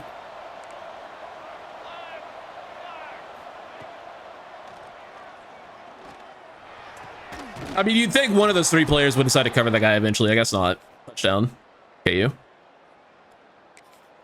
3rd and 11. And see, now this is the problem we get into because we can't fucking run on 3rd and 11. And the game's not giving us any other moments. But you know what we're going to do? We're going to run on 3rd and 11 and probably end up going for it because we're probably going to get at least, hopefully, funny number incoming, 6 or 7 yards. No, instead we get 4. All right, well. I don't know what you want from me. I need more than, you know, 3rd and 11 moments video game. I don't think that's asking for too much. Probably also shouldn't throw short of the fucking line to game. We have 41 yards passing in the first half. Lock in. Jesus, man. 41 yards in the half. What the fuck are we doing on offense? 3rd and 16. Get a stop. Good job. Angelique Kelly. Huge play. God bless, bro. I mean, we just got to be better. Taven Jackson just simply has to be better. I know the receivers aren't great, but you got to give me more than 40 yards passing, dude. That's an unacceptable number for a first half. It'd be one thing if we, you know, had like 200 yards rushing and we're, you know, up by more than we are, but we're not. It's a tie game. The only drive we scored on is the one I played.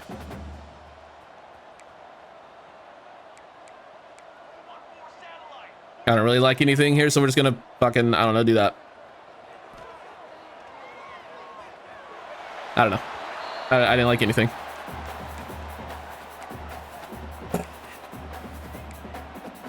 It's also probably a big playbook factor too. I do want to remember that. It's probably, it has a lot to do with the playbook. The video game.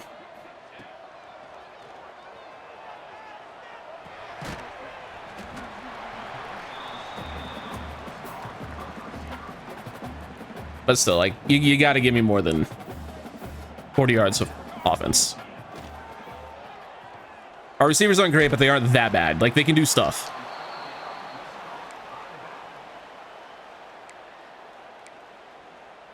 I've done more with worse receiving rooms, so again, that probably just plays into being a fucking playbook thing. Good run there on 4th and inches.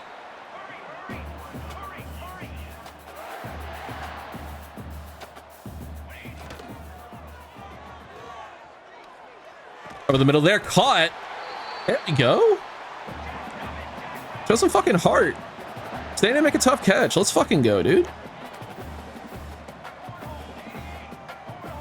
Hurry up, hurry up, hurry up today, please.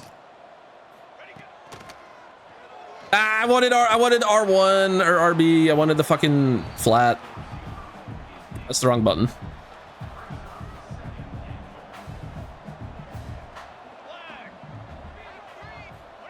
It's a flag. We're offsides. Is that caught? Oh my god, what a catch. Obviously, we'll take the touchdown. I wish I would have known he was offsides. I would have thrown it sooner and would have been, you know, that. But yeah, we'll take the touchdown.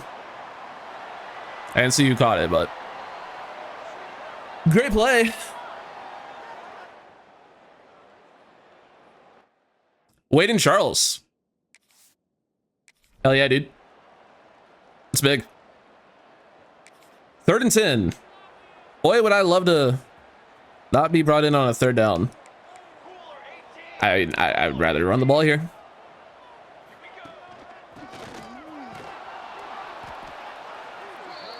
Jabari Brooks, starting lineman, injured. We'll take the field goal. Puts us up by 10. We score on Sim. Hell yeah. 17-point lead. Got a 3rd and 3. I think we enter true clock territory here. Obviously not going to end the game on this drive, but we can take a lot of time off the clock and blow our range, which is obviously what we want to do. Or we could, you know, get caught from behind by a player who comes flying in from fucking Timbuktu and makes an unbelievable play. A truly inhuman play. Made by that edge rusher. Nice to know that Kansas has fucking superhumans playing for them. We don't get the first. Hey, you're going to go for it on a 4th and 7, though.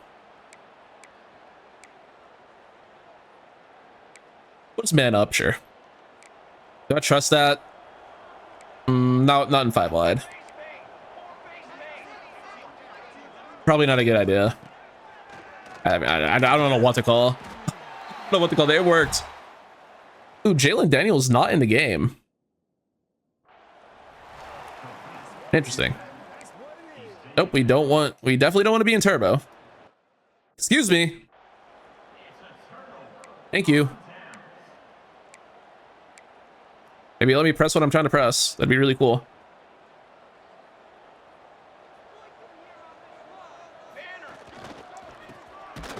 Lord, man.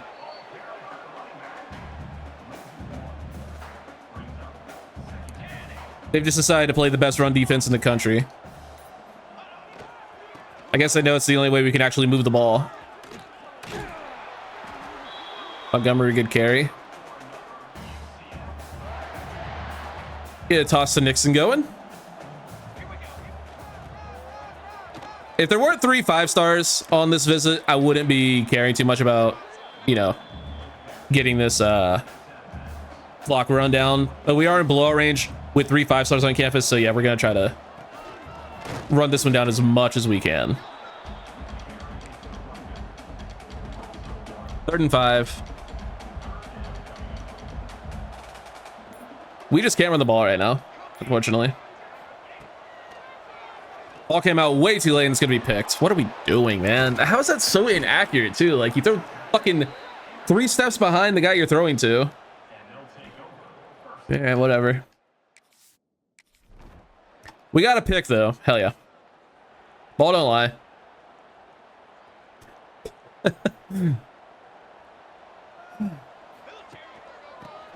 There's a good run through Montgomery. Looks like it's been a minute.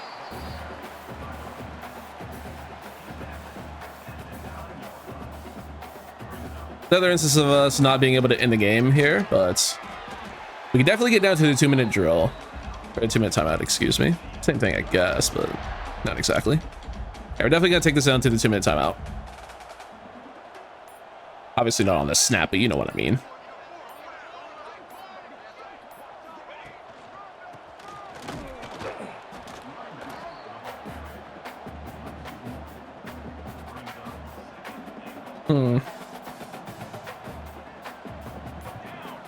Gonna run this. And we get the touchdown, Miles Montgomery. That's big. Ball back in the red zone. Under a minute to go. First down, Inzer. Jaden Nixon, first down. That's sure effing ball game, ladies and gents. We'll get a big 31-7 win against Kansas, and most importantly, do so in front of, did I mention, 3 mother effing 5-stars who all have a very high likelihood of being starters from day one. Maybe not the running back. Almost certainly not the running back, since we do have the true freshman whose name I forget. Braden Marshall, 3 picks? Are you kidding me? Okay, Braden. I didn't have 3 interceptions on my fucking bingo card. I usually don't have 3 interceptions on my bingo card for an entire season in this video game, but shit, 3 in 1 game. Hell yeah, brother. What a player. Taven Jackson, good field general type of game. 13 of 22, 157 yards, 3 touchdowns, 1 pick. We'll take it. We'll take it. 27 for 137 for Montgomery and a TD. Nixon was very solid as well, 14 for 75. I mean, these guys are the offense, very clearly. DTJ, 5 for 67 and 2 touchdowns. All right, we can live with that. That's a good game. I mean, this is a better performance from our receiving core. Not really. I guess it was just DTJ. I mean, this is a good game from Dylan Wade. This is an okay game from Wade and Charles. He had a touchdown, but yeah, we need more. We need you guys to get open. Again, it's probably more playbooks than anything, but 4 sacks allowed is crazy. Be better, please. What a game from Malachi Lawrence. 3 TFLs and 3 sacks. We also had sacks for Kelly and Edwards. And then the 3 picks for Braden Marshall and 1 for Philip Dunman. All right. Have yourself a day, defense. 5 sacks, 4 interceptions. Hell yes. That's a shit ton of XP.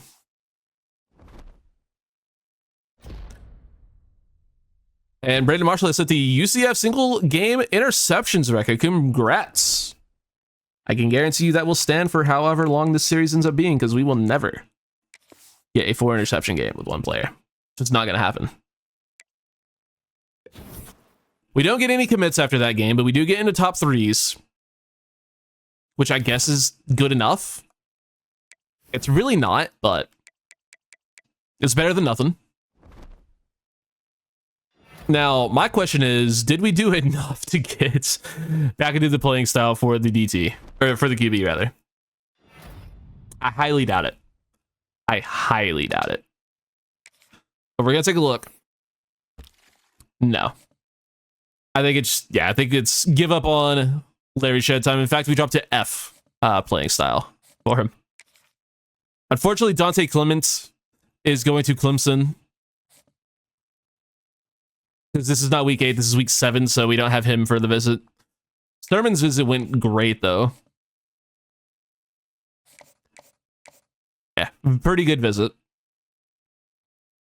That was a lower tier opponent. Fuck you. No, it wasn't. It was literally the same tier opponent. Man, that's so dumb. Like, we literally had the same record. Like, they have to base that shit off of overall. And even then, we had the same record, so it's at the very least the same tier opponent. That shit is so dumb. For Burns, we got to get that playing style up. We just have to start force reading receivers, even though this is the very clear weak point of our team.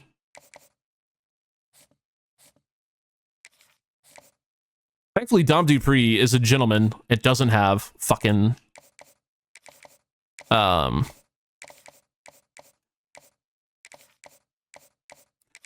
that nonsense for his hard sell. We get him on a week 11.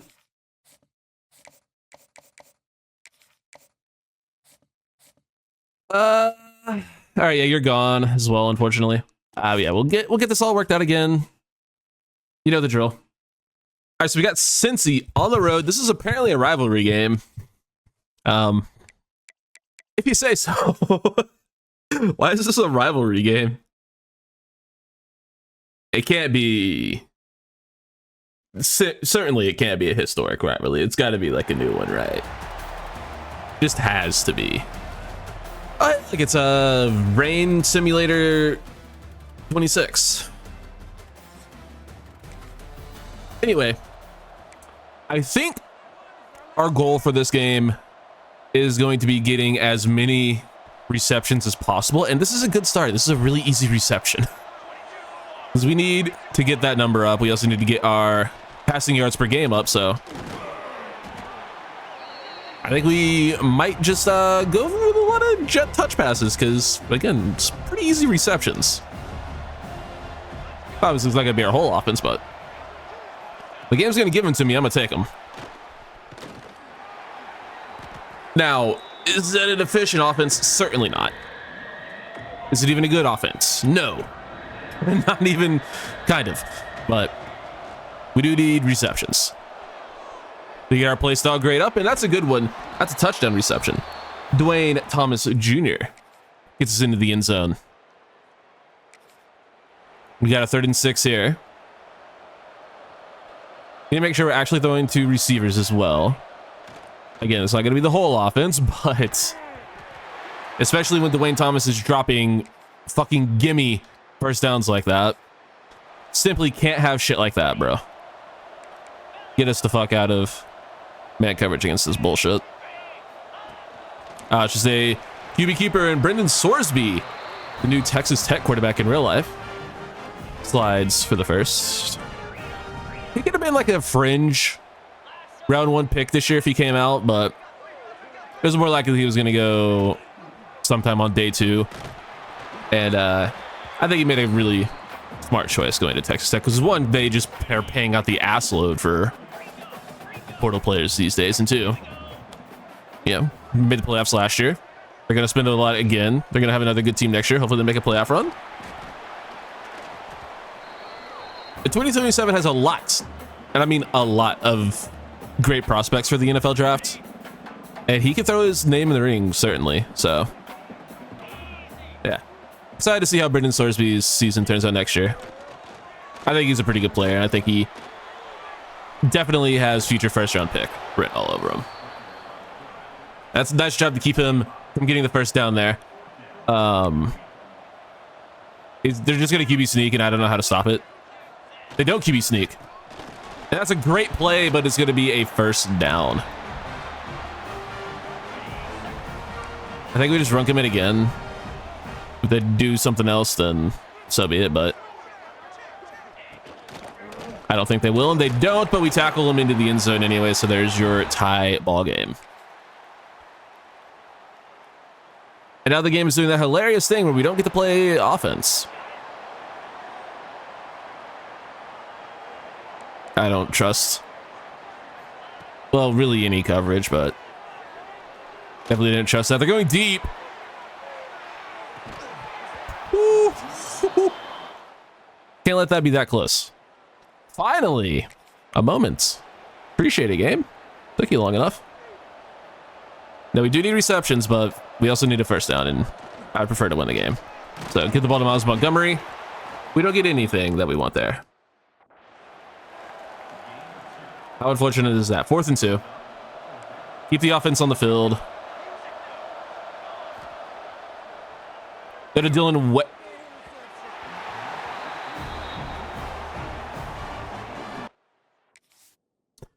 David Jackson stinks. Get this guy out of here. What the hell was that, bro? 3rd and 8. They're going deep again. And that time it's got for a touchdown. Caldwell. Moss is our corner in the end zone. Definitely had the height advantage. The Thorsby just throws it up. And Jeff Caldwell does the rest. Since he takes the lead into the locker room, we do get another moment here. And at this point, I'm just more worried about receptions. So that's not a receiver, but he's open and ends up being underthrown, and a bad throw at that.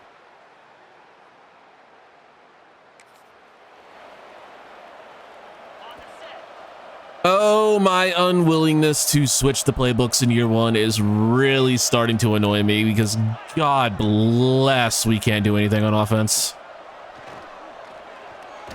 Defense has been awesome, though. That's great coverage again. Force a field goal. Too bad we're down 10 and we don't get an offensive moment. Got a 4th and 4. We'll try to blitz. Maybe we'll get lucky.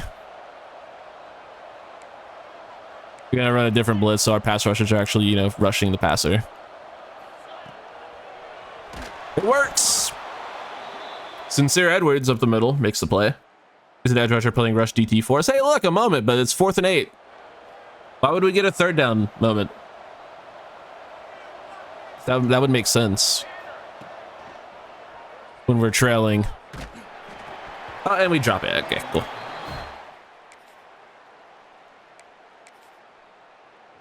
Oh, look, another 4th down moment. Fuck 1st, 2nd, and 3rd. You get a 4th down moment. Man, if this game made sense, what a world we would live in. Because, like, all game the moments are 3rd down alert. Get a 1st down or keep the drive alive or whatever they fucking say.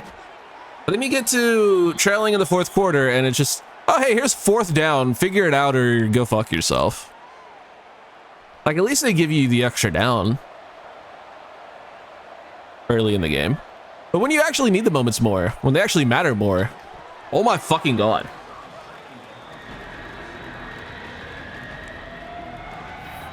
Dude, there is ass and then there's this team.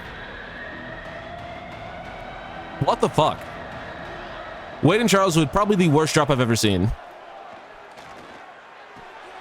We hit Marcus Burke there. We're simply just looking for receptions.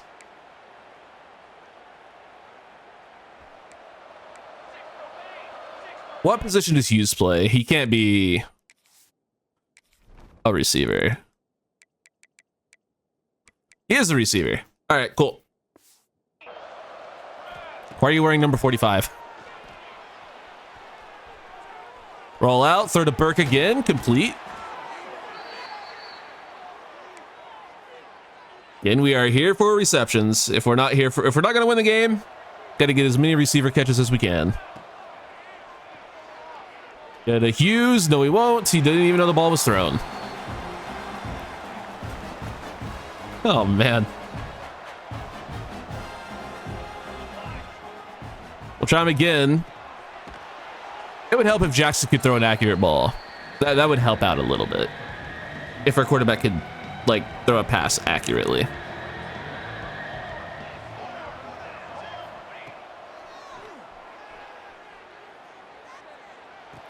Find Burke there. Good catch.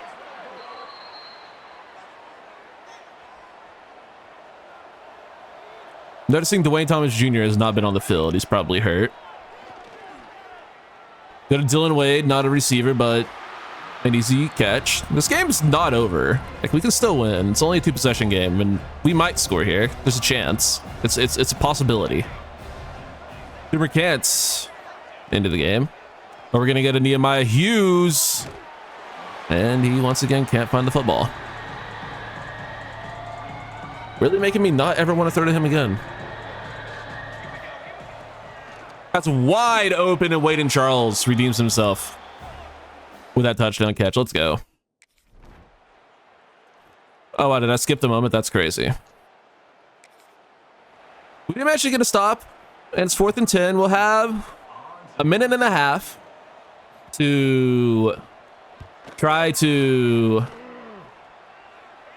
win the game. Minute 20. I'd say the entire playbook is open here. We do want to win, but again, we are still looking for receptions. Or we could hold the ball and lose 12 yards. That's also an idea. All right, well, so much for that.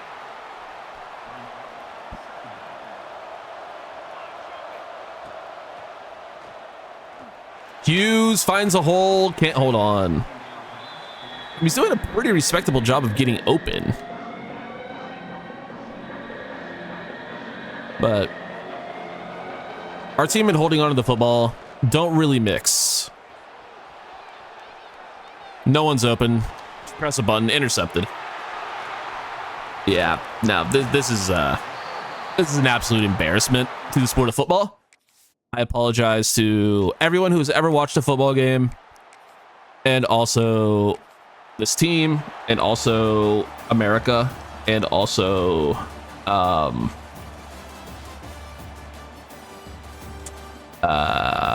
Jeff the Shark from Marvel Rivals. I don't know why I don't play that game, but I was trying to think of a famous Jeff, because that's for some reason the next name my brain went to there, and that was the first Jeff I could come up with. Jeff Hardy didn't come to mind. I want to say Jeff Brickley or Bickley. I don't know who that is though. That's what my brain wanted to say, but I'm like, who the McFuck is that? Jeff Bridges, maybe it may have been who I was thinking of.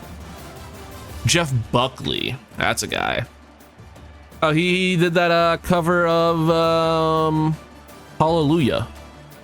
I don't know why I know that. I don't know why that guy's name was popping into my head. I haven't heard that song in maybe ever. I've heard clips of the song. I mean, 28 completions, that's good. That's good. We needed completions. We'll take that. Montgomery had an okay game.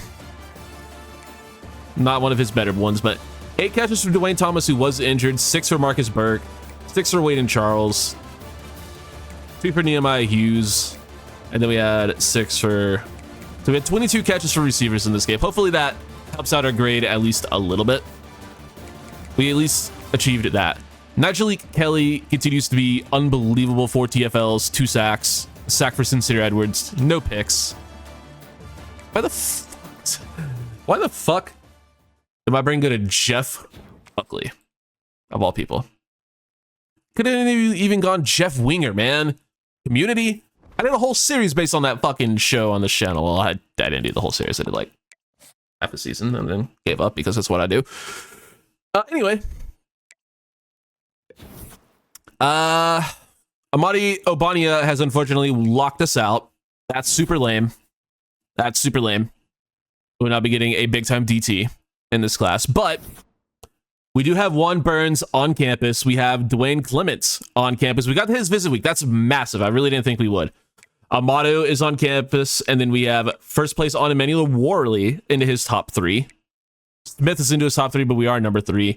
And then Damian Durant is into whatever that was. We have West Virginia. Beatable team. Shout out John Denver. But we got to win this one. This is the biggest game of the year because the best player on our board is visiting. And we have a chance to lock up that recruitment.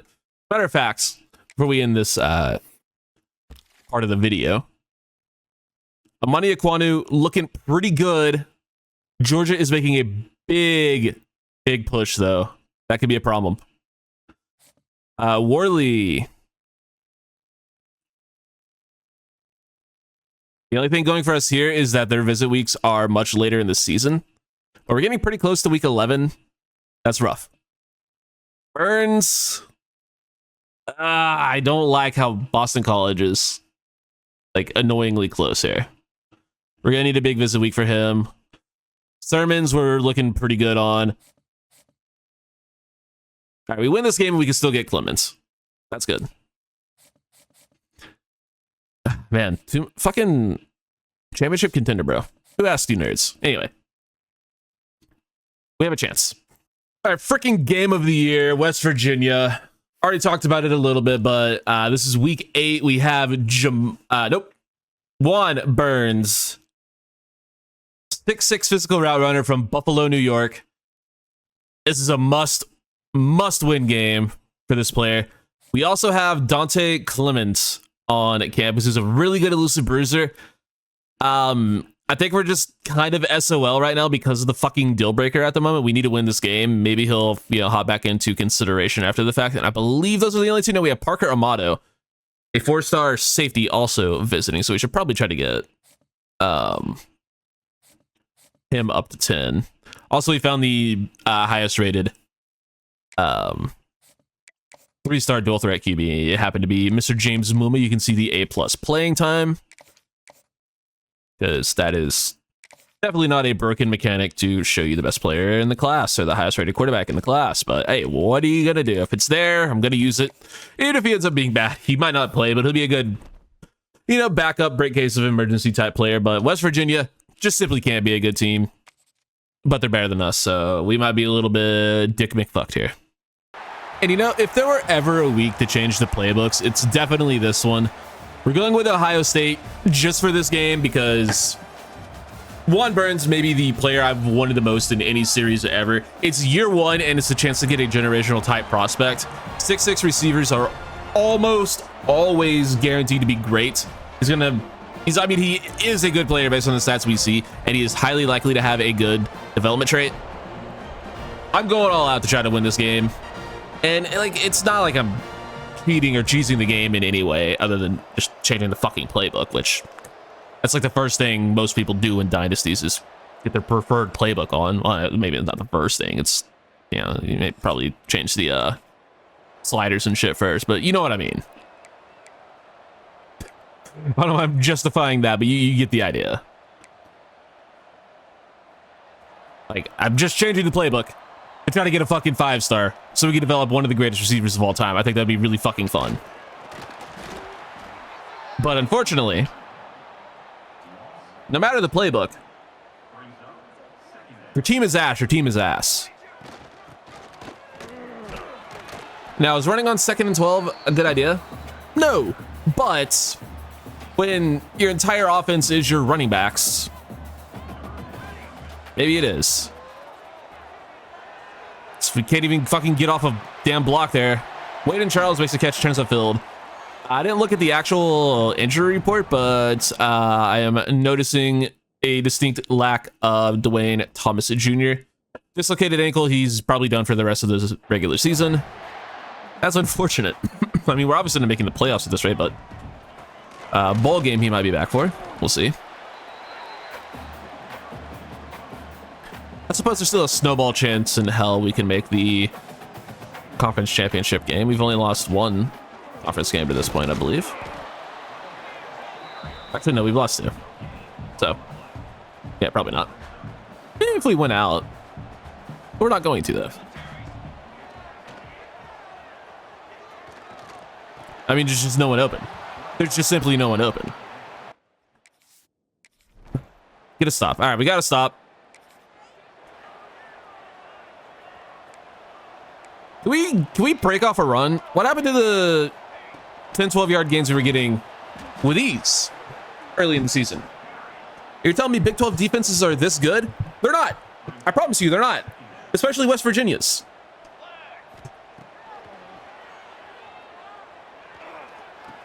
There's a good catch for Dylan Wade.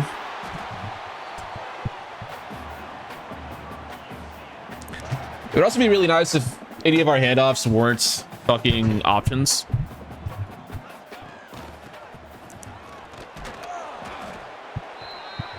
I just feel like the game defends option plays better and RPOs better, especially when you go with the run option and RPOs. I'm sorry, what? Dylan Wade with the most unnecessary aura catch of all time. Sir?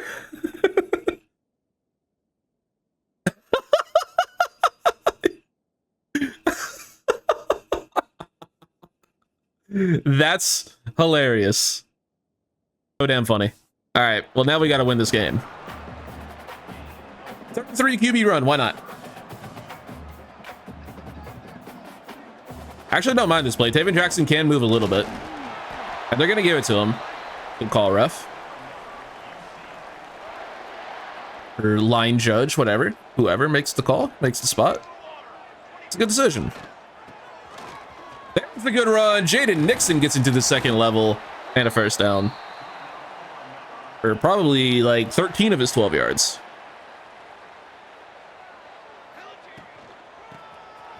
And there's a good run for Miles Montgomery. There we go, boys. Couple back-to-back very nice plays from the running back duo. Montgomery will take... If that's 1 yard, then I'm fucking 6'6". What the hell? That was quite literally the longest yard I've ever seen. I would have guessed 4 on that, but no, it was apparently only a 1 yard gain. And then Dylan Wade drops what would have been a very nice catch there. We really need some fucking points here, boys. I know it's early in the game, but have you seen our offense? Fumble recovered by the O-line. Sick. All right, ball in the red zone. Into the second quarter. Jesus Christ, someone block him!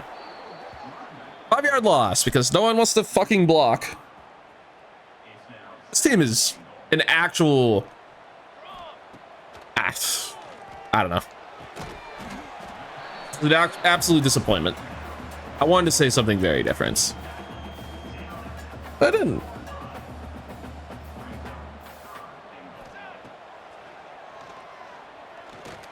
Dylan Wade again. He's just, you know, trying to upload his own highlight reel right now, man. I don't know what he's doing. Diving catch in the end zone, huge play. We'll take it. He's like, how can I make sure I'm on everyone's timeline tonight? Montgomery. Again, if that's 2 yards, I'm 12 feet tall. I kick a 49-yarder, but we all know how kicking goes for me. So we're going to go for it.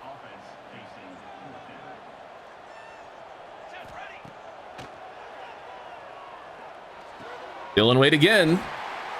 Leaping catch. That one was probably more on Taven Jackson not being able to throw an accurate ball to save his life. But hey. Catch is a catch. Nice block by 64. Absolutely threw that man to the dirt. What a play by our left guard, who definitely has a name. You know what? I'll give him a shout out for that. That was a sick play. I'll give him a double shout out even. We gotta get a replay of that. Gerald or guard Mimilar. Shout out to guard. Make it a sick play at guard. Watch him absolutely bully this poor fucker. There's a linebacker too. Oh my god. Get the fuck out of here. That was filthy. More of that. Wade and Charles, good catch. All right, these are my buddies Wade and Charles. Bro. Touchdown. Miles Montgomery. Oh, that cracks me. I got a couple friends over here I'd like you to be. This is Wade and Charles. This is only one guy. Yeah.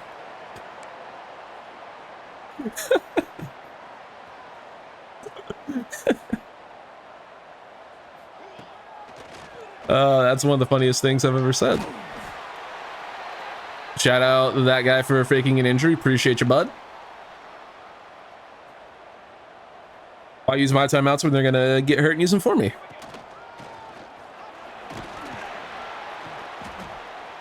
Third and 1. Obviously, we would love points here. Points here would be gigantic.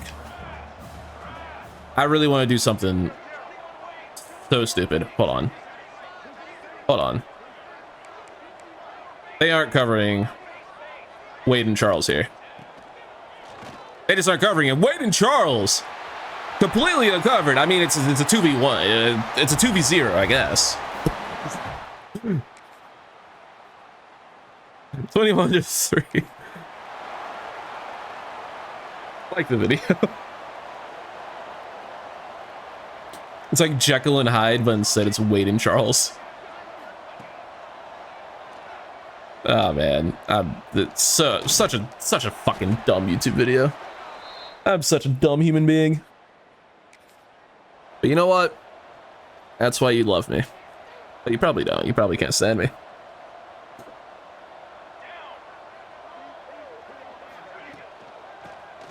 Good blocking. Montgomery gets us 4.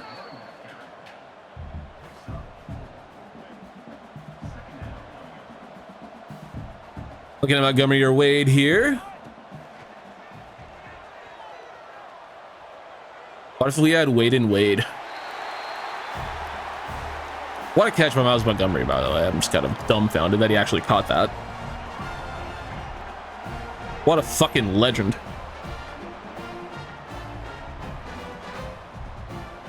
A little bit of a wobbler from Taven Jackson, but I mean, that's as good a catch as we've had from any of our receivers this entire season.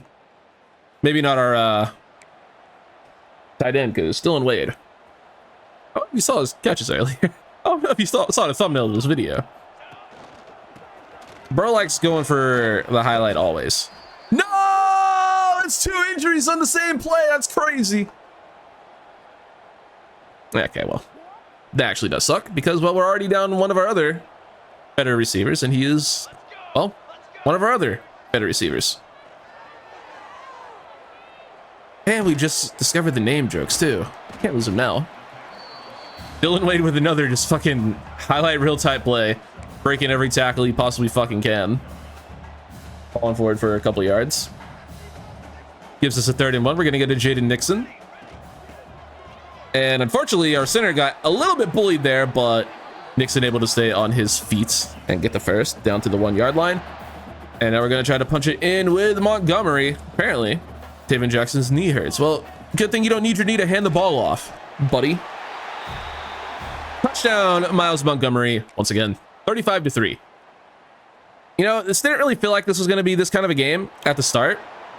And I'm still just scared that it's going to end up not being a blowout. But boy, would I love if we could hold on to this fucking 3-possession lead.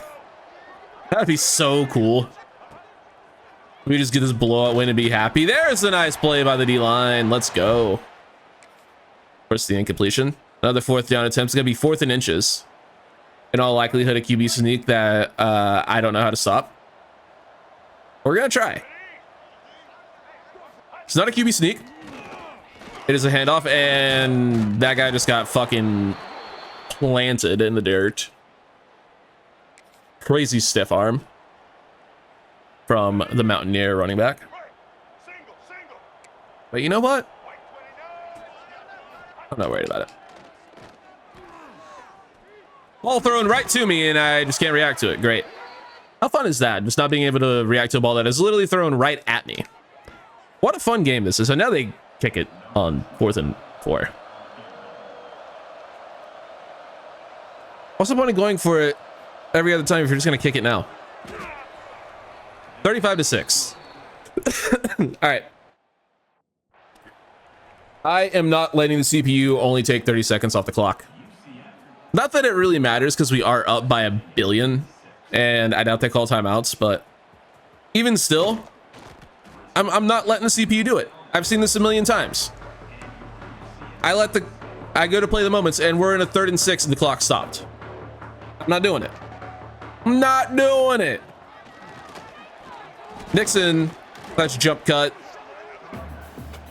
Gets us to a 2nd and 4. That'll take us to the 2-minute timeout. Matter of fact, if we could snap this before the 2-minute timeout, that'd be funny. So we're going to. Could also be a mistake for convenience, but we'll take maybe that extra couple seconds off the clock. We do get an extra couple seconds off the clock. 3rd and 1. And now 1st down in Zitz. And we gets it. GG, go next.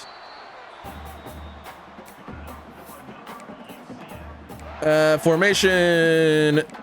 Special teams? Nope.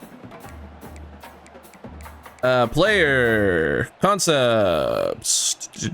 Nope. Player. Where is my fucking quarterback? There it is. QB Neal. Found it. Took me long enough. We got there though. Really? It's a 30-point game. Oh my fucking god.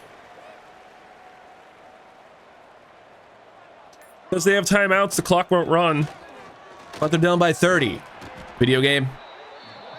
And actually, JB, they're only down by 29. Shut the fuck up. You know, it's fucked up. We're actually going to have to stand here for the next however many seconds because the game won't fucking let the time run out on 4th down. But we get the win. 35-6 is going to be your final. Because God fucking forbid the QB Neal work when you're up by 30. It should... The game can detect a blowout, but you know it can because it gives you a blowout win in these scenarios. The game should detect when you're in blowout range, if you kneel the ball with under 2 minutes to go, get your fucking in because the other team knows the game is over. Whatever, man. I suppose I'm asking for a little bit too much realism in my football simulation video game. My apologies. It only took them like 30 years to fucking put in the clock running out on the kneel anyway. They can't even do it in the fucking other football game they make. Oh my god. Taven Jackson with another decent game. 280 yards, 3 touchdowns, and a pick. Good game for Montgomery. 23 for 123 and 2 touchdowns. Mixon was solid. Good game from Dylan Wade. He had a touchdown. Wade and Charles with a great game. Montgomery, solid. Good games all around. O-line just does need to be better. It just does. Been giving up a lot of sacks. That's really not a good look. But Nigel Kelly has been unbelievable. 3 TFLs and another 1.5 sacks. Half for Jaden Bellamy. Corner getting in there and helping out a little bit. And Braden Marshall gets another interception. He's up to at least 4 on the year. But that could not have been a better visit week for us. Here's hoping we get back into the good graces of the running back. And here's hoping we just completely pull away from Boston College. Because I am sick of dealing with them bitches. I'm sick of it. You're Boston College. Know your place. We do, though, get 5-star running back Tyquan Sermons from Miami. Get him away from the U, and instead he's going to the U of CF. See what I did there? Anyway, that's a big get. Really good looking power back. And that is all we get this week. Unfortunately, we do get locked out on a 3-star tackle who did not have a single other offer.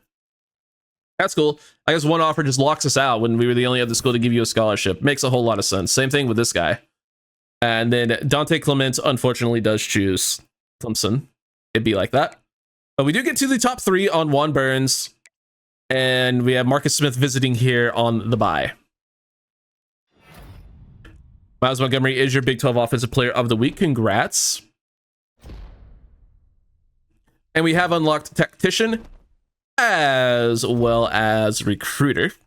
And since we have done so, might as well go ahead and start working our way into Recruiter. We don't really focus too much on it until we get Elite Recruiter unlocked, but I do want to get tier 1 for every position, so we will be working our way towards that. But of course, our main goal is going to be talent developer, but we're a long way away from that. I mean, there's a world where Clemson ends up sucking because, I mean, they sucked in real life. So there's a world we can still get Clement to flip. That'd be pretty cool. But we get Eric Lord, 4-star receiver, get a 5-star running back. We're looking pretty good. God damn it. Fucking Georgia, man. So something tells me we're not getting Amani Ekwonu. Worley. It's going to be tough. Going to be tough to win out on him. Burns. I think we probably did enough to pull away from the pack here. And he's obviously the player we want the most in the class, so that's big. Finally starting to catch up on that guy. Can recruit this guy again. That's good. Amato. Tennessee's probably going to end up with him. That's just how those end up going. Whatever. Like, look at all these tackles. No other offers. I mean, this guy finally got another offer. Well, we're not allowing this to happen. You're not doing it to us twice, Kentucky. I'm just not allowing it. I'm sorry. But it would be really fucking cool if any of these players, you know, actually just decided that they, you know, would like to acknowledge the fact that we are the only school to offer them a scholarship. It's like, I'm just going to sit here and wait, you know, see what my offers are. Just wait a little bit. Brother, you aren't fucking getting any. Shit or get off the pot, man. We did add a few defensive linemen last week, so we can go ahead and throw some hours on these guys. Probably going to end up being a similar thing to the other dudes, unfortunately, though.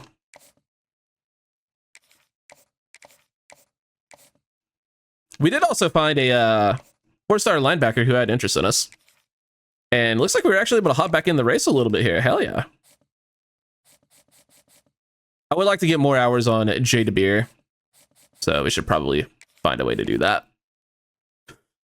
And it's probably just going to be that and hoping the 25 is enough on him. It fucking better be. We're like very early. I mean, he has no other offers. Surely 25 is enough to at least get us into his top 8. You would think. For the offensive tackle, not the DT. I think we have someone visiting here on the bye. I think we do. Whatever, we'll figure it out. All right, let's simulate this bye. I don't know what's going to happen. Nothing good. Ekwonu commits to Georgia. No. Why are you a bitch? I hate you, and I hope you feel bad.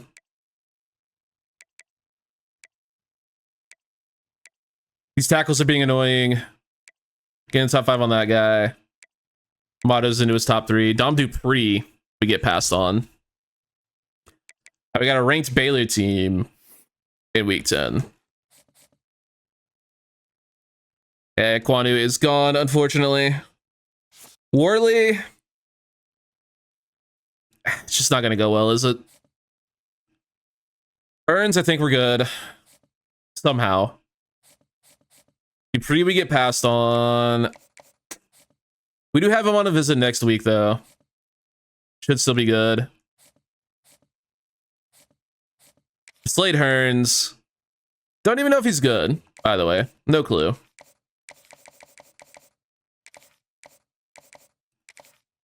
Do we dare throw him on a week 12? I mean, we might as well, right?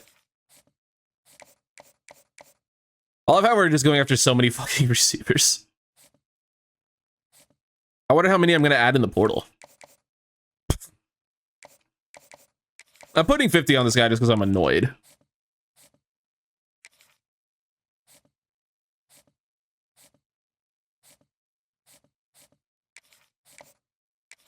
Jada Beard is going to end up going elsewhere, unfortunately, but we're going to try still.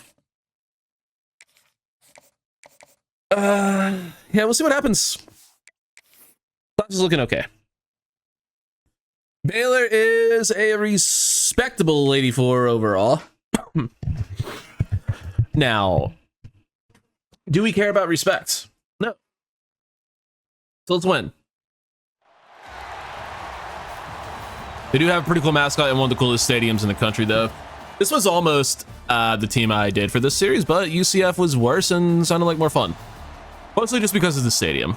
Not really any other reason. I just really like the stadium. It's going to be a strong contender for a CFB 27 rebuild.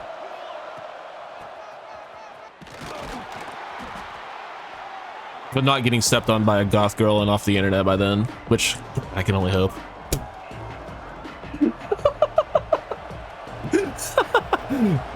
Why? Why was that what I went to? Dylan Wade, touchdown. Let's go.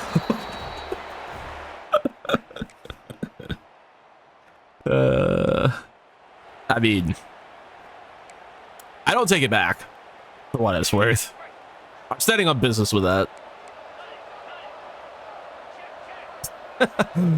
Sawyer Robertson, pretty good quarterback. Michael Trigg, their tight end, is also very good. Potential NFL guy. And I believe that is him just mossing a man in the end zone. Yep. Michael Trigg, touchdown. We do get the ball back, though. That's how the other team's scoring works. They usually give you the ball back. See what we can do with Miles Montgomery. Tried to get a little jukey going there. Don't know why I said jukey, but I did. And didn't really do much. It's a good carry. Montgomery doing his thing a little bit. Holy shit, Danny California just came on my fucking playlist. Let's go. Song turns 20 this year, by the way. I've done that recently. But it's still on this one playlist I have, and it's the only time I ever hear it, so it makes me happy.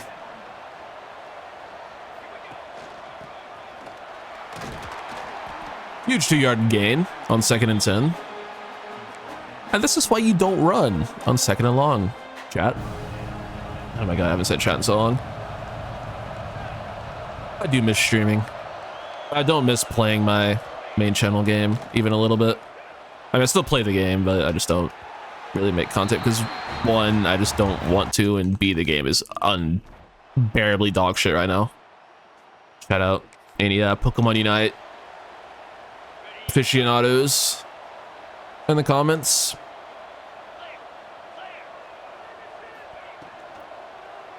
I do miss streaming. I wish I had like another game to play on stream. I'm not streaming this game, that's for damn sure.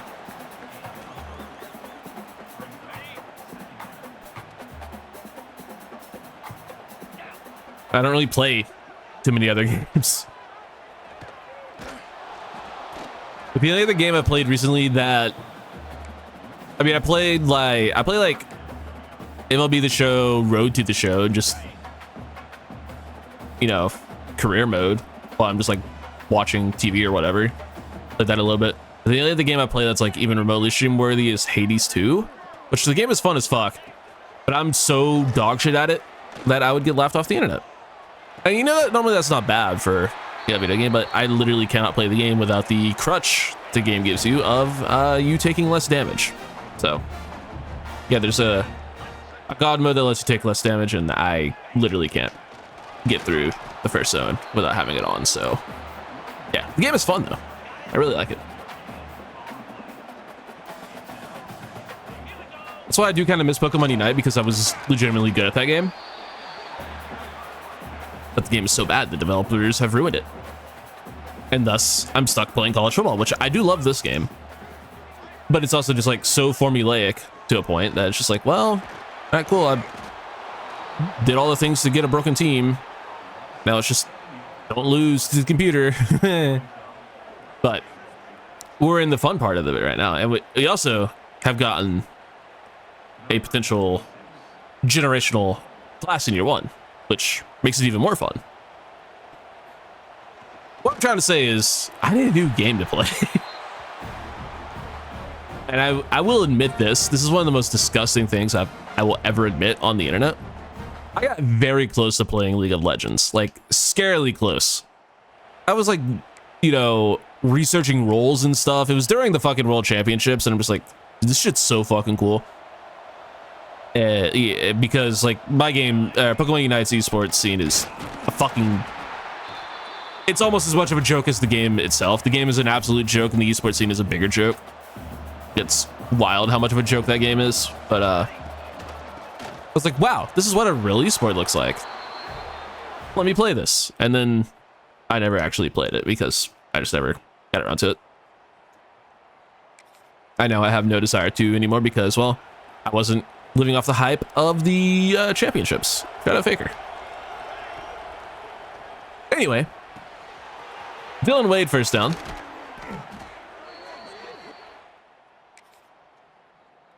Like the last game I really sunk my teeth into, besides, you know, just sports games, which they don't really count as video games, was Baldur's Gate 3, and I played that game to the point of knowing like pretty much every little fact about the game that there was to know. Like, I enjoy playing video games to the point that I solve them, but I also hate doing that because then it's like, well, what do I do now? I've already solved the game. Anyway, there's a touchdown, Dylan Wade.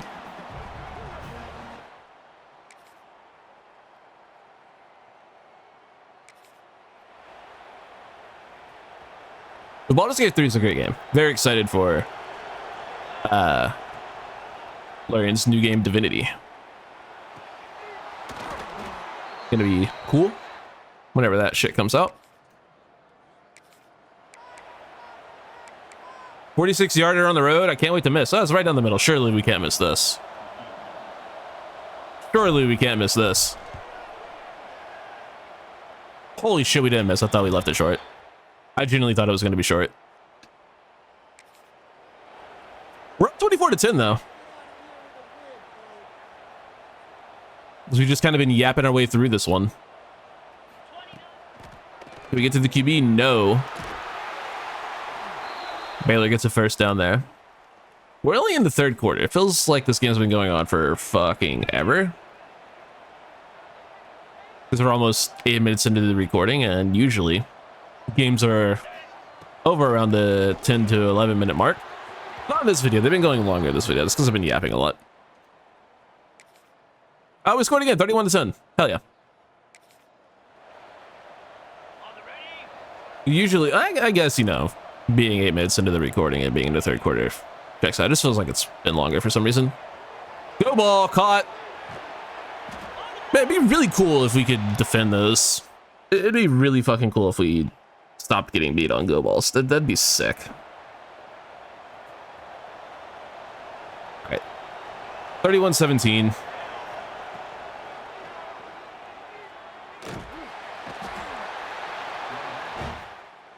Yep. About right. We're gonna blitz. 4th and 4.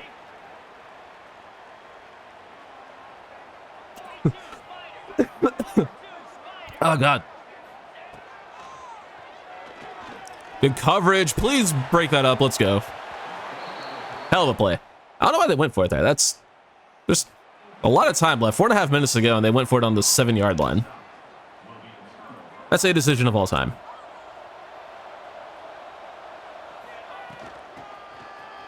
Especially with 3 timeouts remaining. That's a very obvious punt situation, but I'm glad they didn't do it. Should pretty much hand us a another touchdown.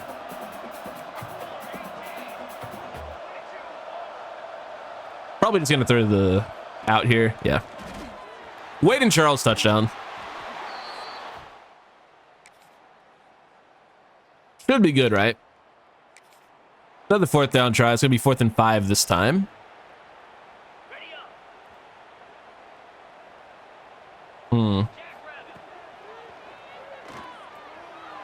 Pass is complete. Touchdown. Oh, look, we can't recover the onside kick because the game is broken. Crazy. Hey, remember that one time last game where I was like, oh yeah, it'll be 3rd and 3 and the clock will be stopped? Well, we're up by a lot. I guess it's only a 2-score game this time, but this is exactly what I was talking about. And Baylor is calling timeout, so at least it's a little bit understandable. 54-yard field goal. We're up by 2 possessions and they're out of timeouts. Or we try to get 2 fucking yards in the game.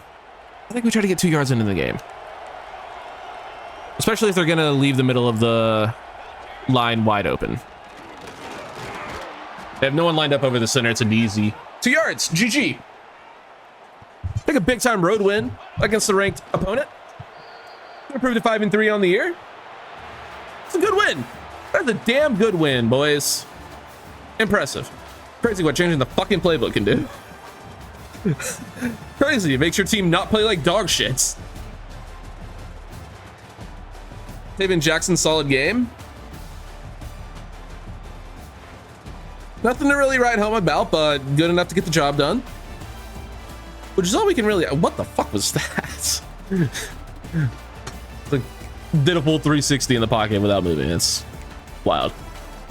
Robertson did not have a great game, thankfully. We love that. And Taven Jackson had an okay one. Montgomery had a great one. Nixon had a pretty good one. Receivers / tight end did stuff. Only 7 catches. That's not good. That's not good. That's not a good number. A couple of sacks allowed. Is being 6'10" just a detriment? Because I swear, Paul Rubel be giving up a sack every game. 14 tackles by Kozlowski. 3 of them for loss. 2 sacks for Nigel Kelly. 1 for Lawrence and Kozlowski. And a pick for Damari Henderson. Well done, lads. That's a really nice win. Take another 1,000 coach XP. And we will be moving on to week 11. Show me Juan Burns, please. No. Recruiting battle with Clemson for Worley. I hate that. I hate that a lot. We're not getting him, obviously. Matthew Beebe visiting this week. Dom Dupree visiting this week. Rabe is into his top 5. We're not getting Quasia, which is how Tom Holland says croissant. I'm going to jump off a bridge. Kozlowski is the defensive player of the week. Congrats, dude. You played football. And we got Houston this week. They're bad. They're terrible. They're awful. We win. All right, Houston. They're abysmal. Truly just one of the worst teams in all of college football, obviously. Let's go all white. We missed the white out early in the year, so we'll go with it now. Put them in their red uniforms. And let's win. We have to win. Right, guys? We just have to. And we're white knighting after all. Oh my god, it's a instead of a white out, it's a white knight because we're the Knights and it's a night game, and the white knight is also a pun, and also, oh my god, that's the funniest thing I've ever said. Except for the Wade and Charles thing, that was funnier. So Nitro agrees. Big first quarter drive, take the lead. I'll try. No promises, I'm bad at the video game. Keep the ball, Taven Jackson. Oh my god. Well, now hold on a minute. 27 yards off rip for Taven Jackson. He had real speed. That was a touchdown. That was sick.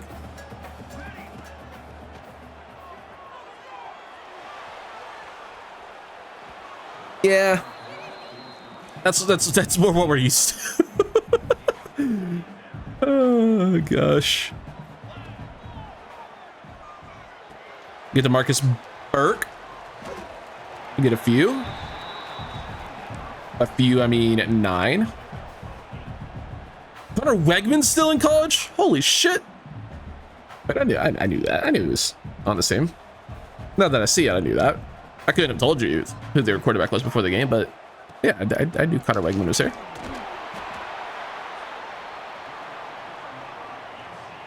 Started last season, he was looked at as a first-round pick, believe it or not, at A&M. What a run! Jaden Nixon. Carrying defenders on that one. Just like he has carried our offense at points this season.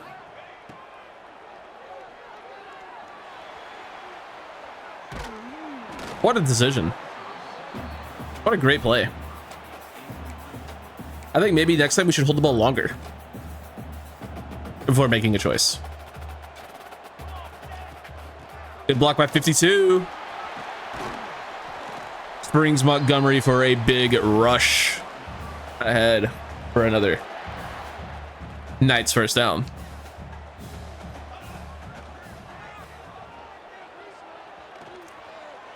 Just get out to Montgomery in the flat. Oh my god. Yo, that safety just bent in half. Holy shit. Someone check his fucking ligaments. He's done for. That's wide open. Get a Nehemiah Hughes.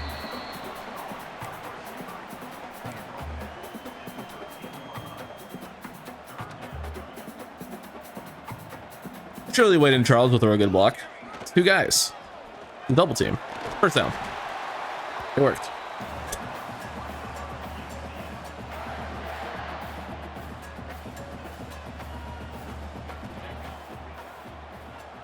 It's kind of open. Not really. It was open on the cut, but we didn't throw on the cut, clearly. Or the break of the route, you know what I mean.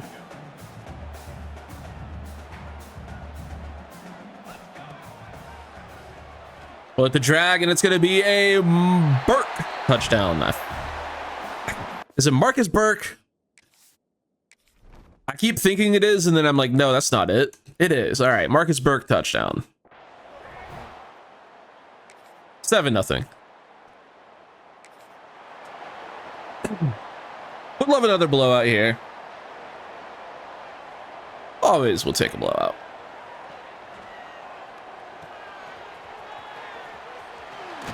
Got a Charles there. We're starting to figure it out on offense a little bit. Did the change of playbooks have pretty much everything to do with that? Yes. Do I regret it? A little bit, yeah. Am I going to apologize for it? No. We're just not going to run Ohio State next year because, well, 1, it's boring, and 2, I don't know what the team's going to look like. I'll tell you right now, we're going to at least consider our options at Portal QB. There's some really fun 3-stars who often hit the portal. And who knows, we might even have a chance at other bigger names because we're in a Power 4 school in a top-tier states for the video game. You never know. We might be able to get Arch Manning if he's in the portal. Probably not, but boy, would that be cool. UCF. UCF. I see nothing. What you talking about? Who's F? Running back wide open out of the backfield. Jaden Nixon. Touchdown. Hey, UCF? He's on some dumb shit. All right.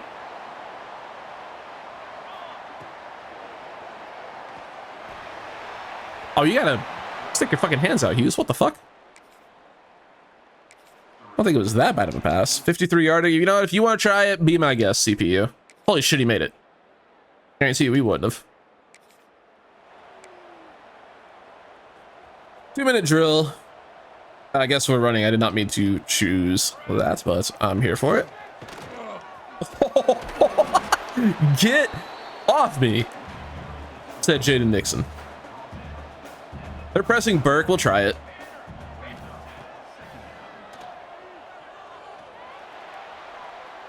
Can't come down with it.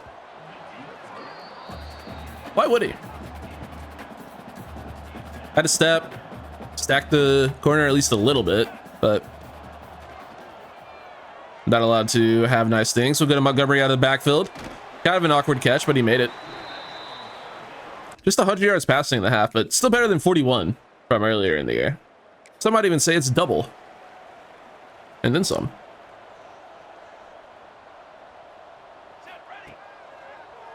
I don't know how we found ourselves in this situation when we were at 4th and 3. Did we go for it or something? I don't know what the fuck happened. Anyway, 3rd and 10. See if anyone wants to get open here. We'll try 1-on-1 in the end zone. Incomplete. 20-0 into the locker room. Houston does find the end zone, making it 20-7. And we're into the 4th quarter because who needs the 3rd quarter? Not us.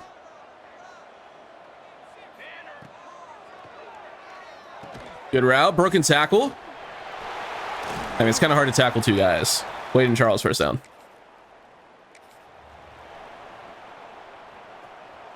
I think it's gonna get old.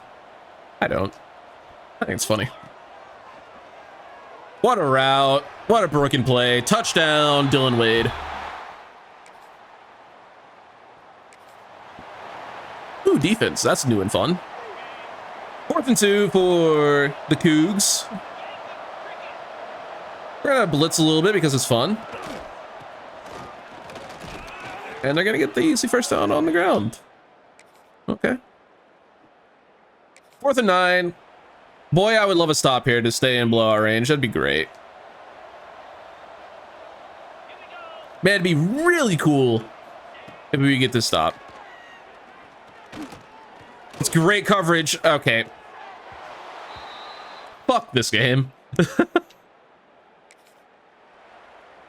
I think one step away from the guy and he's just immediately wide open and the QB sees it because of course. I mean, it makes sense, but also fuck you. It's like watching a Call of Duty kill cam. It's like, okay, that was a really cool play, but fuck that guy. It was a great shot, but you're a piece of shit. One of those.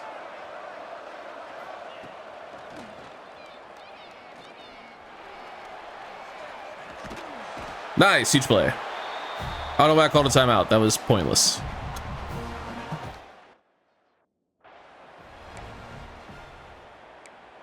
No, we want to score. It's a 12-point game. Yeah, we need a touchdown. We need a touchdown.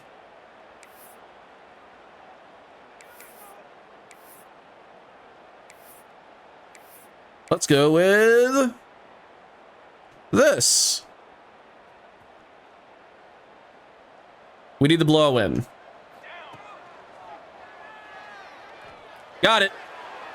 I don't know who that person is. I've never seen him a day in my life, but that's a touchdown. Grant Stevens, the backup tight end, gives us a 33-14 win, which really helps the recruits. So shout out to Grant. It's a really big catch. Taven Jackson with 170 yards passing is your player of the game, if you say so.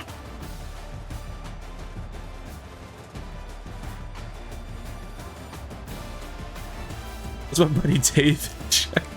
Nope. He didn't throw an interception, so that's good. Nixon led the way with 13 for 78, 12 for 67 for Montgomery. Jackson with a good rushing game. It was mainly just that one play at the start of the game. A lot of guys with catches. That'll help, maybe. No sacks allowed. That's new. 4 TFLs and 3.5 sacks for Malachi Lawrence, 3 TFLs and 3 sacks for Nigel Kelly, and then 1.5 for Sincere Edwards.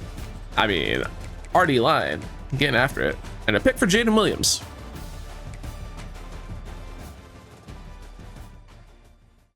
These are things we'd love to see, and that's a lot of experience. Hit for a level.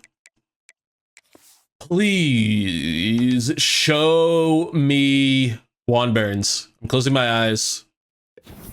Please. Juan Burns. No.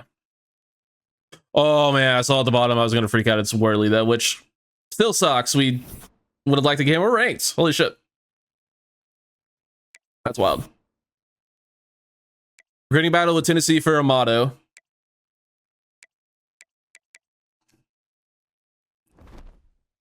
Okay, yeah. Show me the one I care about, though.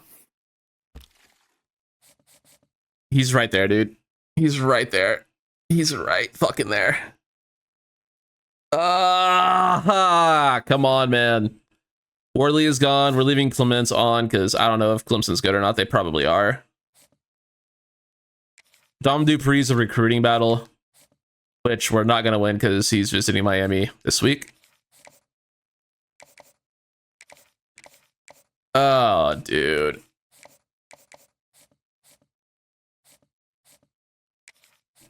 This game is like annoying and stuff, you know? Can you fuck off? Let me have offensive linemen, bro. I don't like this. You're an SEC school. Auburn and Kentucky who are going after these guys. You don't need these bums. Leave them to the bums like us. Leave some for the little guy. Like a Florida school. Oh, man. Probably throw more hours on Muma just because we do want a quarterback in this class. It's just so hard to get players to not pick other schools, you know? We'll make do, though. All right, big fucking game here. We have Texas Tech. They're ranked 15, which is crazy because they're 9-1. Like, the game just simply does not respect the Big 12. I mean, should they? I don't fucking know. But if we take a look at the conference standings, we are 4th with 2 losses. So even if we win, we don't get ourselves in. But we do make Texas Tech's life annoying. And that's funny to me. So we're going to try to win, of course. I mean, obviously we're going to try to win, but we're motivated a little bit. It's going to be a really not easy game, though. I think they're going to be super annoying. They have so many. I say A&M, you know I'm at Tech. They have so many fucking NFL players on their defense. It's crazy. Like, of course we don't. They have a horse. What? Okay, we need Nugget in the game. This is bullshit. But yeah, David Bailey is a top 10 pick. Fucking Gilliard. He has a 2-part last name, but defensive tackle is really good. Romello Height is really good. Of course, Jacob Rodriguez at linebacker is great. People think he's a first-round pick. You're delusional, by the way, but he's really good. Yeah,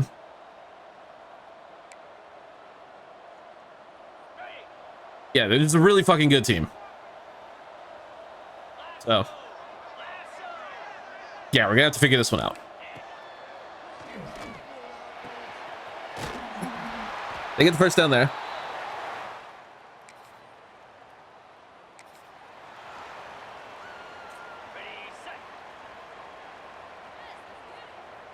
We got to figure this out, boys. I think if we at least play close, we'll be fine. The problem we have... Oh, intercepted by Henderson. The biggest problem with this game isn't even this game. It's this week. It is the week that Juan Burns is visiting Boston College. So we really cannot afford to get destroyed in this game. We need to keep it close. Because, like, obviously, if we win, then he's all but committed, I would assume. But the problem is, if we lose and Boston College wins, I think we're fucked. I think he's going to pick them. And even with the visit, he might jump them and we might get into the fucking dreaded bullshit that is a goddamn recruiting battle. But if we win and they lose, then, like I said, he's all but committed. And if they're going to let us run the ball against this superstar defense, then we're going to fucking do it. Wayden Charles injured.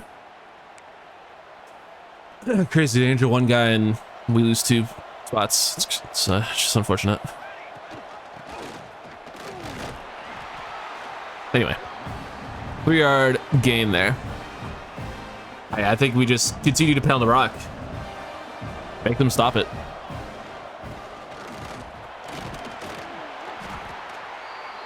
Rodriguez is a great linebacker. He's really more of a cover guy. I mean, he just flies everywhere. He's an unbelievable college linebacker. He'll be a good NFL player, but he's not sniffing the first round. Unless he runs like a 4.4. And even then, he's not going before Sonny Styles or CJ Allen or maybe even Anthony Hill. There's a lot of really, really good linebackers in this class. He's one of them, but he's like a late day 2, early day 3 type of guy. Maybe a team takes a shot at him late 2nd, but more likely someone takes a shot at him late 3, mid-late 3, early 4. That's where I see him going. But Twitter will tell you he's a first-round pick, and I'm a fucking idiot for even suggesting that. But Twitter doesn't know how the NFL draft actually works, and he's an undersized, not that athletic player. Will he end up being better than some guys that go ahead of him? Almost certainly. But athletes go first. And that is not a shot at Sonny Styles. I think Sonny Styles might be the best player in the class. I think Sonny Styles is incredible, and I would love legitimately nothing more than for the Panthers to get him, but unfortunately, we decided to make the playoffs because of the Falcons. The NFC South is just almost as much of a joke as Pokemon Unite is. But I mean, I would trade up into the top 10 very easily for Sonny Styles. I think he's an incredible player. I also think linebacker is by far the biggest need on the Panthers roster, and getting the best one in the class is something that I would be very much all about. It's just simply no way we make this kick, by the way. There's simply no way it goes in. Yeah, I don't know what to tell you. You saw how far to the left that shit was pointing. And it goes wide right.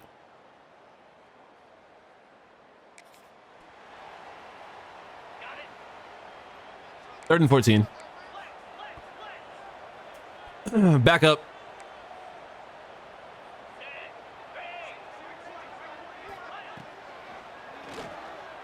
I mean, what are we doing? There's like 4 people there. 14-0.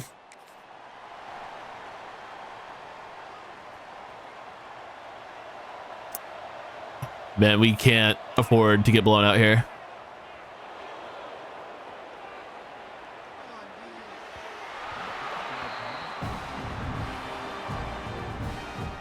We gotta find a way to keep this close. We just do.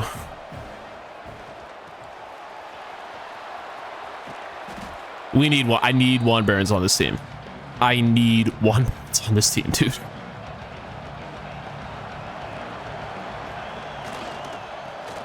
Oh my fucking god.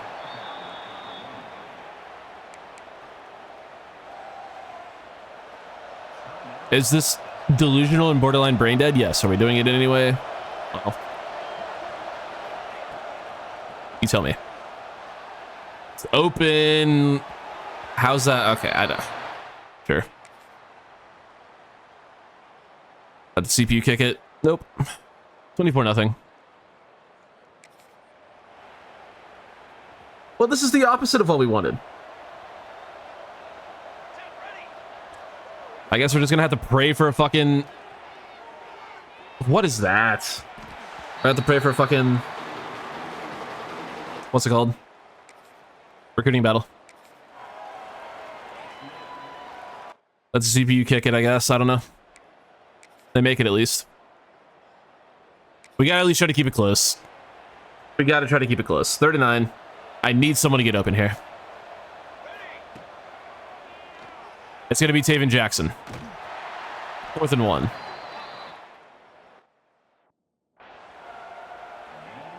You're damn Skippy, we're going. I want to run against this look, but I'm not going to. We're gonna take off with Jackson again. Good gain. Inside the 20. Gotta find the end zone. The name of the game is just closing the gap, making it a close loss at least. That's all we care about right now. Wade and Charles touchdown. Massive. Like, if we can get back in the game and, you know, win, obviously that'd be even better, but I would very much settle for just keeping it close, and they score instantly. God.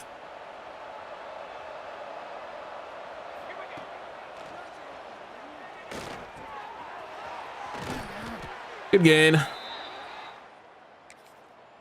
I'm just a little bit defeated because I know what's going to happen, and I'm very sad about it.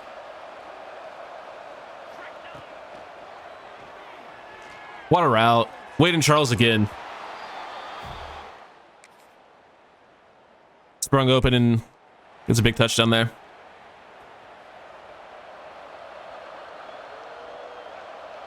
We can score again here. It'll at least be a close game, and that's all we can hope for. What a catch! Nehemiah Hughes. One of the best catches you'll ever see in this video game. There's Marcus Burt. Gets us 9. What the fuck has this team been all year?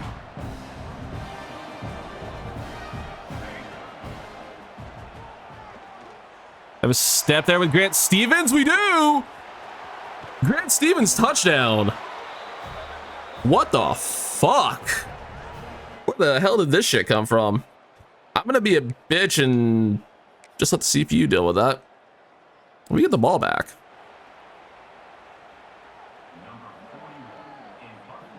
What did we just do to this team?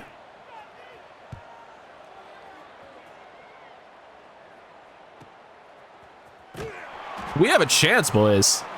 All of a sudden, we have a chance. Let's go. Let's make something happen here. Get it out. Montgomery reels it in. What a catch. Miles Montgomery, huge catch there. Really needed that. His stat did not look like it was going to go anywhere. Wade open. Get it to him. Dylan Wade turns upfield. That's another huge gain. What the fuck has this been?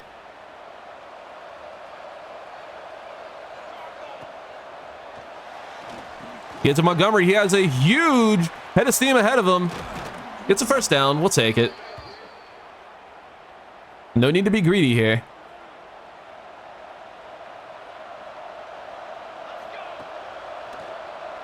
Wade kind of has a step, goes up and gets it. Dylan Wade.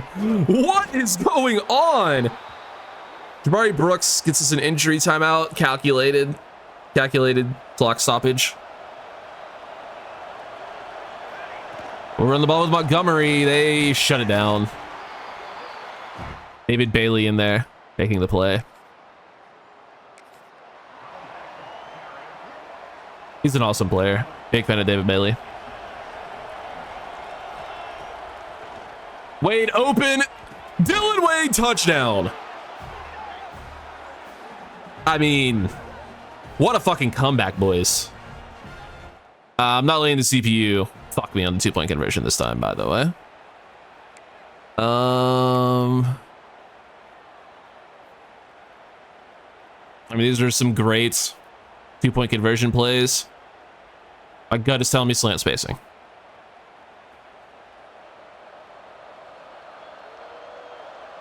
I kind of want to put Burke on it now, but we have Hughes on a similar thing on the other side. We don't have it. Need a miracle.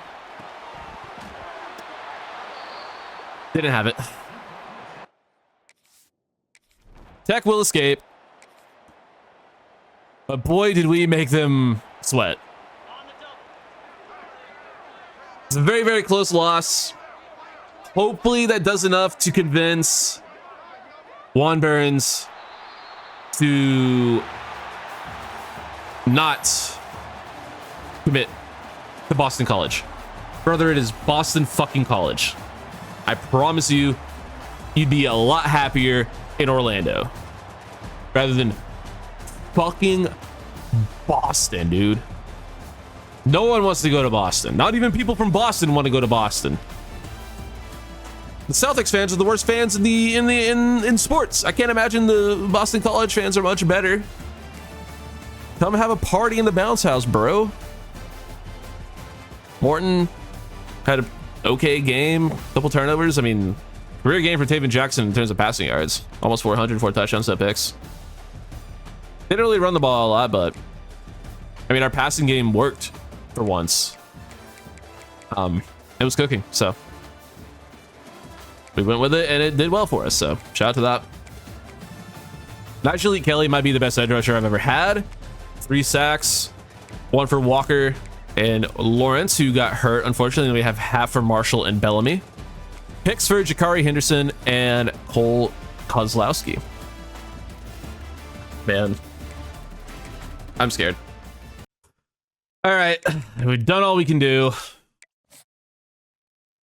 Just don't commit to Boston College. I beg. Even better. Juan Burns. Welcome to UCF. Let's go. Let's go. Let's go. Let's go. Let's go. Let's go. That is the #1 player on our board, and he is going to be a fucking legend. Great decision, young man. Now, unfortunately, we do lose Dom Dupree to Miami. That's okay. That's okay. We got receiver 1 on the board. Oh, man. One of the players I've wanted the most in any dynasty I've ever had. And it's even more special because it's this early in the dynasty and we land him. It's literally year 1 and we land this player, Juan Burns. A 6'6" physical route runner with good speed, of course, for the size. 94 acceleration, great catching traffic, incredible spec catch, great route runner, good release, has gold 50-50 already. Oh my God. Usually when we get these type of players, it's like the last year of the dynasty and we never really get to see him play. We're going to get to see the entire career of this player. And he's going to dominate. I am so excited to see Juan Burns play. I can't wait. Eric Lord, going to be another great receiver along with him. And then we have a great running back to complement both of them.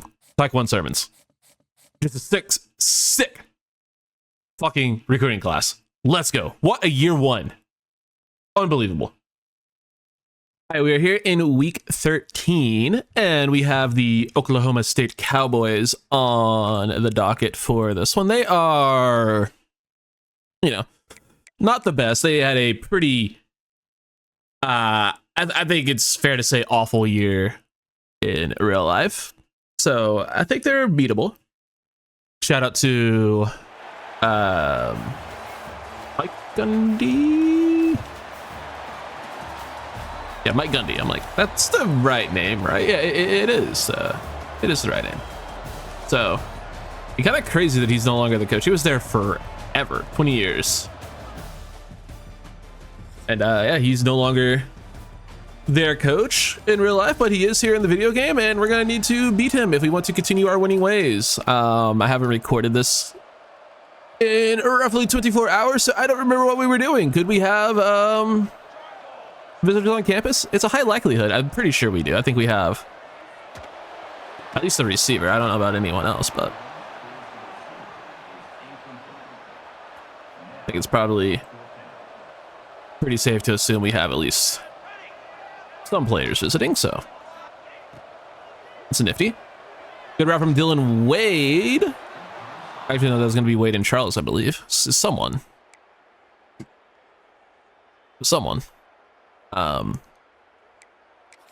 Certainly. It was a human being that we threw the ball to. What if it wasn't, though? What if we had like a bear playing receiver? That'd be fucking crazy. Going deep to the end zone. Knocked out. Great play. These two and Oklahoma State field goal. We are bowl eligible. Obviously, we're not going to be making any sort of postseason run, but we will get a bowl game. We got 2 more games after this one.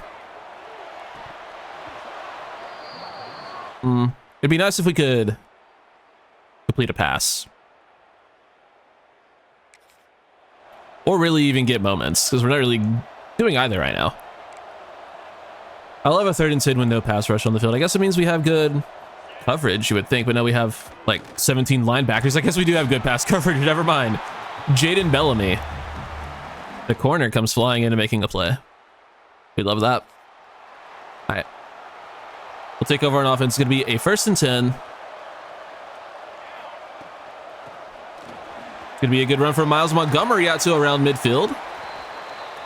Let's go, Miles. He is that dude. I didn't see what that milestone was, but he got something there. Decent block from Burke. We'll take another few yards.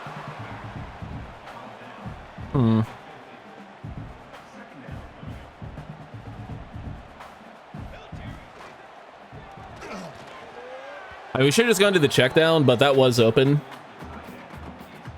Regardless, we couldn't find it.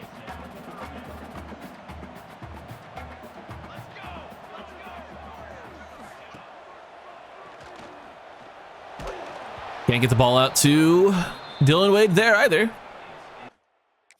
Oh, man. Yeah, we gotta be a little bit better than that. I don't care to block a field goal with 1 second left. I really don't, believe it or not. 9-0 heading into the locker room. And there went pretty much the entire 3rd quarter, and we're not getting a moment. Okay. I love this video game. I really do. I love when it doesn't let me play it. Not that we've really been able to do anything on offense, but I'd like, you know, at least the opportunity to do something, you know?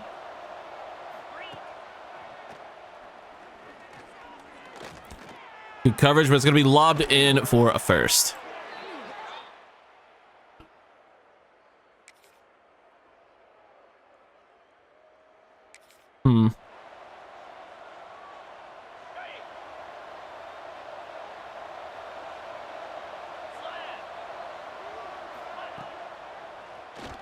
Wide open. Well, it's like the team got Juan Burns and just decided to not give a fuck anymore. Because that is pretty much what we've been doing.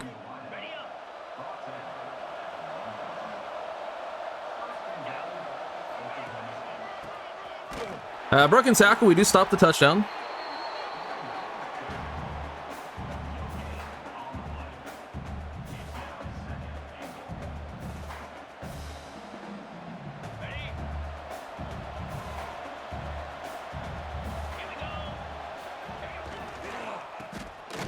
Okay.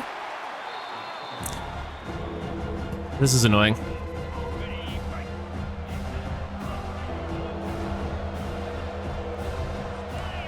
God, I hate Twitter. All right, we do get the stop, so it'll be another field goal. Not that it really matters.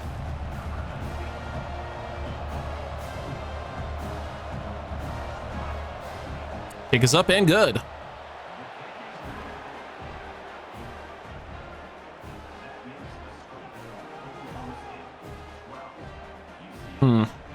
All right, whatever.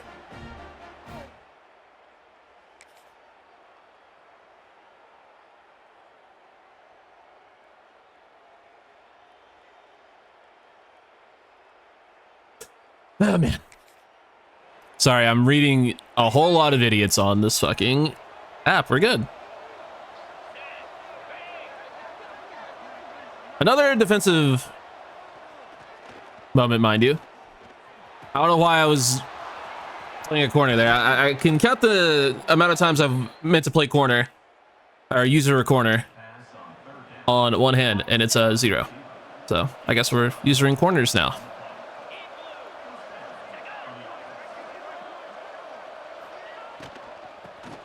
Good tackle. Not that it matters. I mean, I don't care to play this drive. I simply don't care. I know my defense needs help. They've needed help all game. 15-0.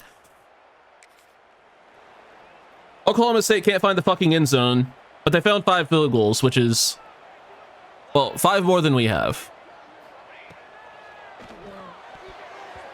Oh, that was 4th down, because why would we get a 3rd down moment?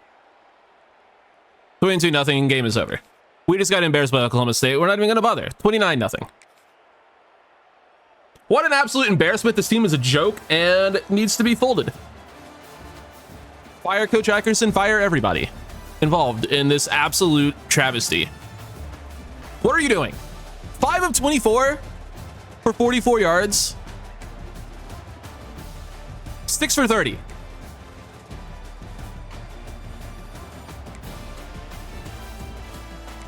What are we doing? This is the most pathetic performance I've ever seen. Truly. Just an absolutely pathetic performance. This team did not care to win. This team didn't even try. Our defense at least attempted to play well, but our offense literally did not do a single goddamn thing. Holy shit. We got almost all the yards in like the 4 moments we had. Actually, Kelly breaks the Big 12 single season sack record. Congrats to him. He's had a monster season, but that was one of the truly most pathetically abysmal performances I have ever seen on offense. This team is a joke. We do get Dante Clemens, the running back from Orlando. He is flipped from Clemson, so they must not be having a good season. That's insane. We also get Matthew Beebe, a 4-star linebacker from Fort Lauderdale. So it ends up being a pretty good week, despite the fact that we played maybe the most pathetic game we've ever played. So I guess I can live with that.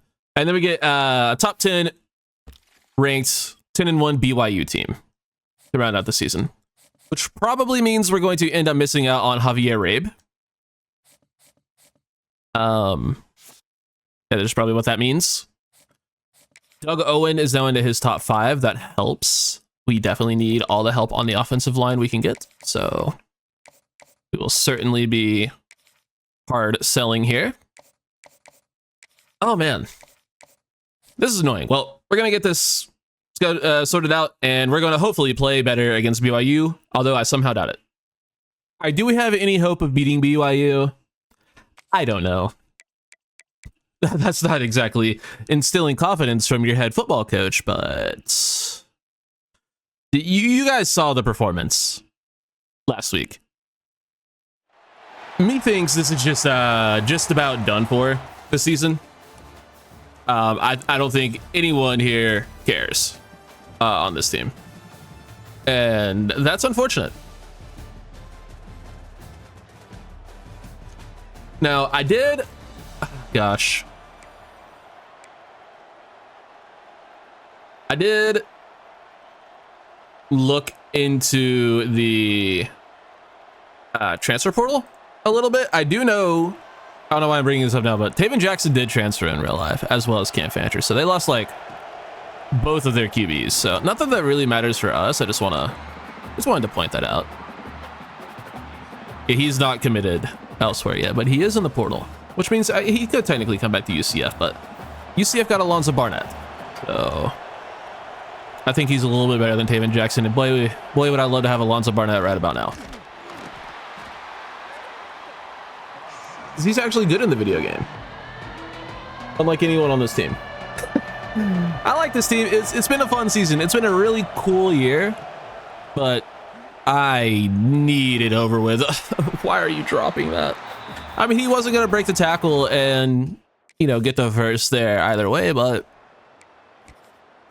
would have liked to at least had the attempt, but no, we dropped those here. But we are up 3-0, and apparently we got to stop. And are driving again. I mean, if we can manage to pull off this upset, then I guess we can at least end our season on that much of a good note. But apparently Miles Montgomery has forgotten how to run, or a line has forgotten how to block. His 3 for 5 from this good of a running back is a little bit crazy. There we go. He's doubled his rushing yards, but he fumbled. Thankfully recovered by the good guys. He was down by a mile anyway. And we recovered it anyway, so I don't know what you're fucking possibly challenging. Thanks for wasting our time. Why don't you go soak somewhere, you fucking weirdos?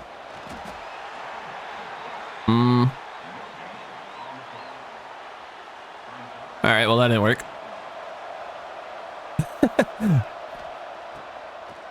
We'll throw the whipper out and get a few. And what a stat line from Taven Jackson.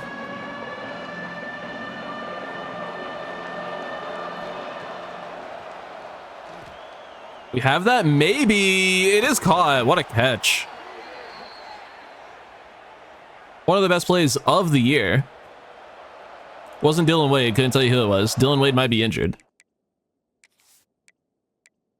That was one Mr. Jarius Briggs. Dylan Wade is unfortunately hurt. He might have played his final game with the team. Maybe he'll be back in this game. Maybe he'll be back in the off season or in the bowl game. Who knows? Hopefully. You know, there'd also be an underclassman who might return, but I'm pretty sure he's either a senior or a deal breaker we can't meet. Don't quote me on that though. Stevens fumbles. This is not a serious team. It's just not a serious team.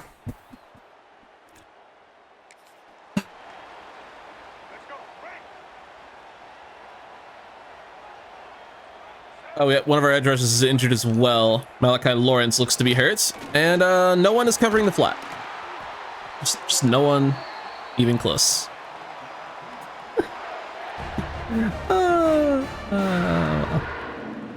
What fun we're having. Yes, having fun? I'm having fun. Good-ish tackle, I suppose. LJ Martin's a fucking freak, by the way. He's really good.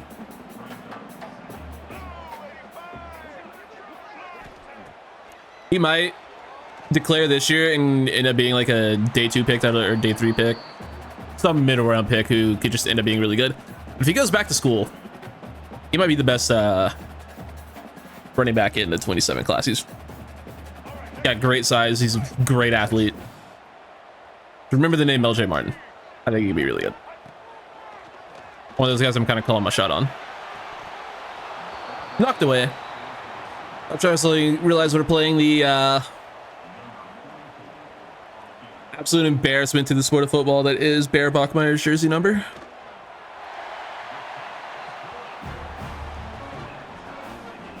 Just absolutely disgusting that he's allowed to wear number 47. I hate it.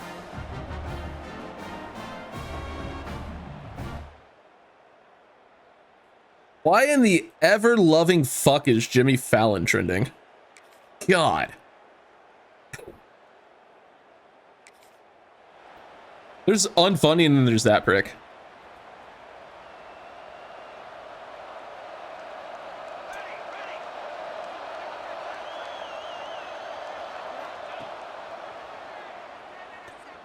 Dig, open, caught.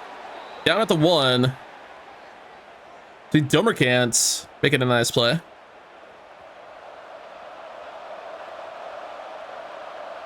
You see if Montgomery can punch it in. And Miles Montgomery can't quite find it. It's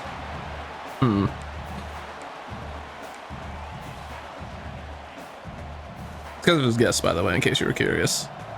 That fucking bum off my timeline. Jaden Nixon touchdown. Get that fucking goat into the end zone. Great play, Jaden Nixon. All right, we got a 3rd and 7. I would love a stop. I really would. Nothing would make me happier than a stop.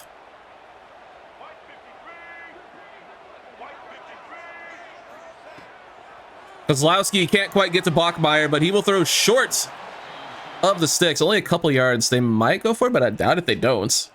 And we have the ball in the red zone all of a sudden. What a treat.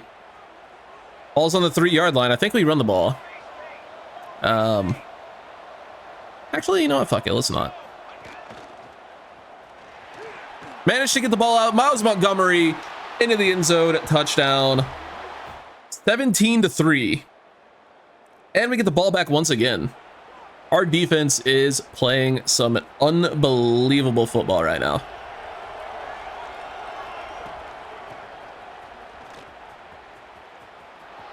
What a run. Jaden Nixon gets us a little bit of breathing room. I stopped talking there because I'm like, maybe. I mean, we got a great run out of it, but I thought there was like a tiny glimpse of hope where that could have gone all the way. Montgomery, good run there. He's all of a sudden having a pretty good day after that rough 3 for 5 start. We'll just go to the running back again. They are the offense. They're the only good players on the team. And I'm not afraid to say that.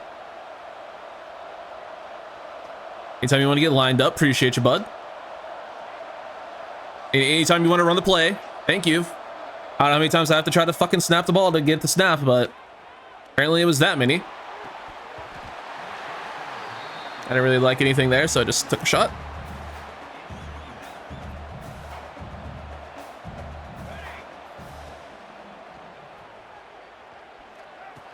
We'll go to Briggs. Good gain from him. You to stay in the hurry up. I kind of like that. Maybe one of the posts gets open, but regardless, we have a couple of over the middle drags for the tight ends. Good play design. We'll call it timeout there. We only get 5. Not really a rack opportunity there, unfortunately. We got a lot of injuries at receivers right now. A receiver right now, it feels like. That's a bad throw. That's just absolutely brain dead. What am I doing? Why am I letting BYU stick around? 17-10. Defense needs some help. It's going to be 3rd and inches. I mean, we all saw this coming. I mean, it's clearly QB sneak. Nothing we can do about it. Just simply nothing we can do about it. I know my defense needs help, but there's nothing we can do. We're still on defense. It's a 3rd and 10. Let's go. Break. Single. Get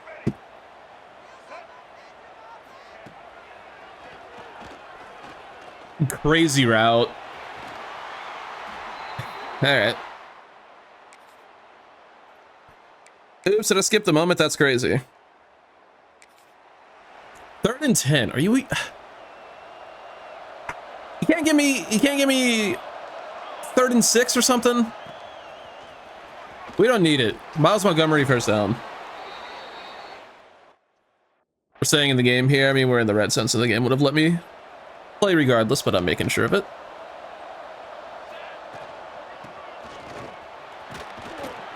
Nope. How's he having this good of a game, even into the second half, and we haven't scored a single point?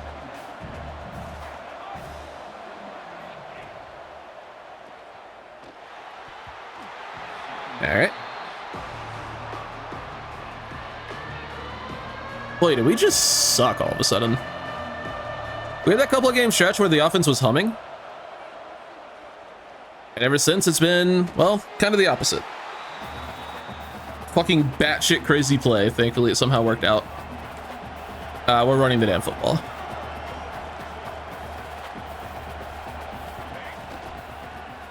No, we're not. Okay, well. Yeah, that's, okay.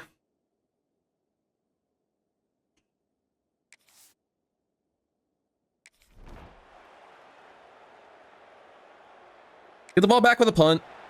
2.5 minutes to go to try to tie the game. I suppose we can try. Will this even be a returnable kick? No, not even a little bit. Thanks for the moment, game. That's really cool.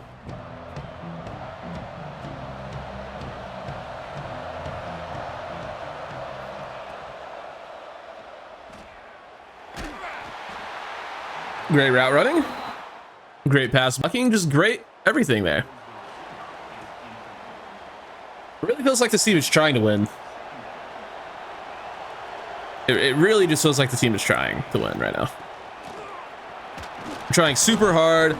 They definitely haven't, you know, just they're definitely not just looking ahead to what lies ahead for them. They're definitely not checked out.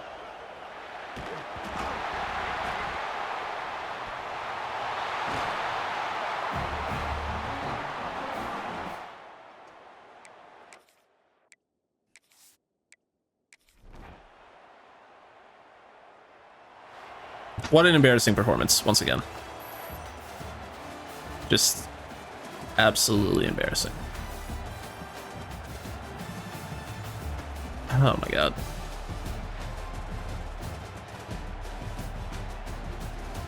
Okay, well, we move on.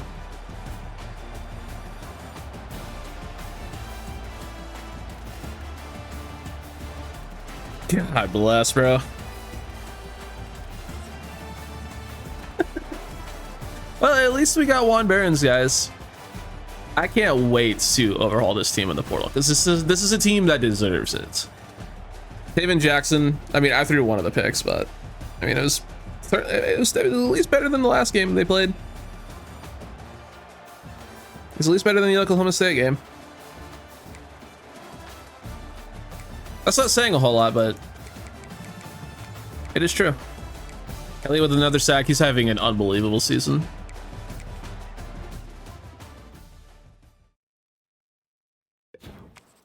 The sad thing is, there is a very real chance that we are worse next year. Oh, man. We won't be, but it is, you know, in the range of outcomes. We dropped a D championship contender, which makes no goddamn sense to me because we're a 6-6 team. And we have the second lowest grade for whatever I just said. Championship contender. That doesn't make any sense to me, personally. You can't really justify that. To me, a D championship contender is someone who has, like, I don't know, a fucking 2 or 3 win season. But 6 wins, bowl eligible. Obviously, we're not a national championship contender, but there's 12 of those. You're telling me we have to be one of the top 12 teams in the nation? We're just simply not allowed to be a champion, considered a championship contender? I don't think that's how that works. But I guess maybe it is. So, what you gonna do? But either way, we're here, week 15. I guess we could just go ahead and check out the season stats now while I'm thinking about it. Taven Jackson was, I mean, stat-wise, honestly, not too bad. He just was incredibly inaccurate, but 25 TDs, 9 picks isn't a horrible year, all things considered. Montgomery was awesome, 1,150 yards. Only 7 touchdowns feels low. I guess we didn't really put up a whole lot of points. Nixon had a pretty good season behind him. So overall, good play there. Wade Charles led the team in receiving yards, which makes sense because it's 2 guys. 600 yards, 8 touchdowns. Dylan Wade was second on the team with 500 yards and 7 touchdowns. Marcus Burke was 400 and a touchdown, 370 and 4 touchdowns for DTJ, who ended up missing a large majority of the season with that ankle injury. Nehemiah Hughes ended up being solid, 2 touchdowns for Montgomery, 2 touchdowns for Stevens. Other dudes contributed. O-line wasn't good, but they weren't awful, I guess. And then defensively, oh my lord. 30 TFLs, 19 sacks for Nigelique Kelly led the way. 19 TFLs and 12 sacks for Malachi Lawrence, who is hurt. PCL tear. Cool. But an unbelievable season. This is all in the regular season, by the way. Nigelique Kelly. Unbelievable year. 4 picks for Braden Marshall. 3 of those were in one game. Henderson had 3 picks and then 1 for Kozlowski, Henderson. And our brothers Damari and Jakari. Interesting. I would assume so. I mean, they're both from Sanford, Florida. I think it makes sense. But both redshirt juniors as well. Could they be twins? Are they just 2 dudes from the same city with the same last name? Could also be the case.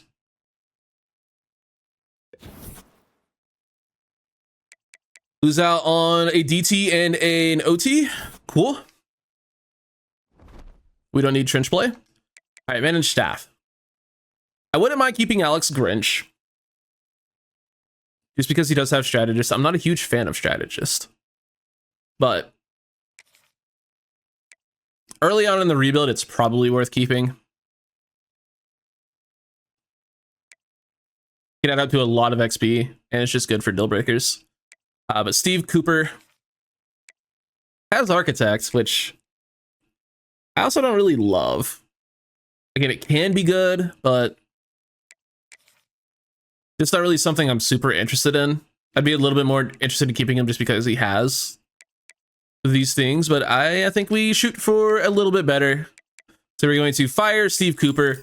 We'll keep Alex Grinch because, I mean, we just had 2 players with 31 sacks combined. I think we can justify keeping him. And our offense was terrible, so we fire the offense. I mean, it makes sense from a on-field perspective. We don't get James Feely. We're just not allowed to get offensive linemen. That's going to be the thing this dynasty. It's always one position in every dynasty we have. Fernando Mendoza wins the Heisman in the video game, which of course he did in real life. Congrats, Fernando Mendoza. He's going to be a great player, by the way. Just want to point that out. Let's go ahead and take a look at early National Signing Day. I don't know what's going on with our bowl game, but let's see how we ended up doing.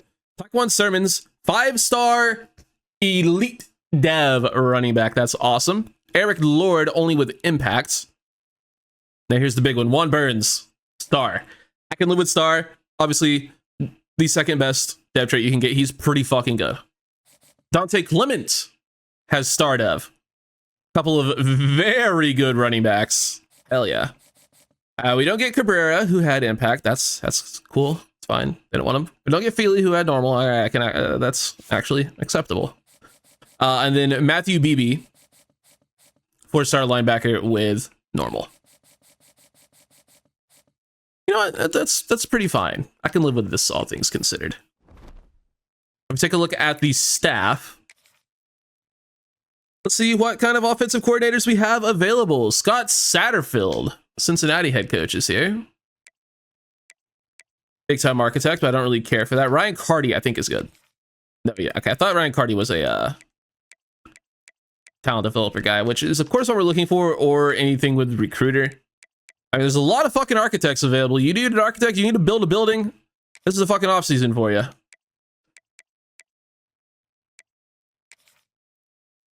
I mean, I wouldn't mind another strategist.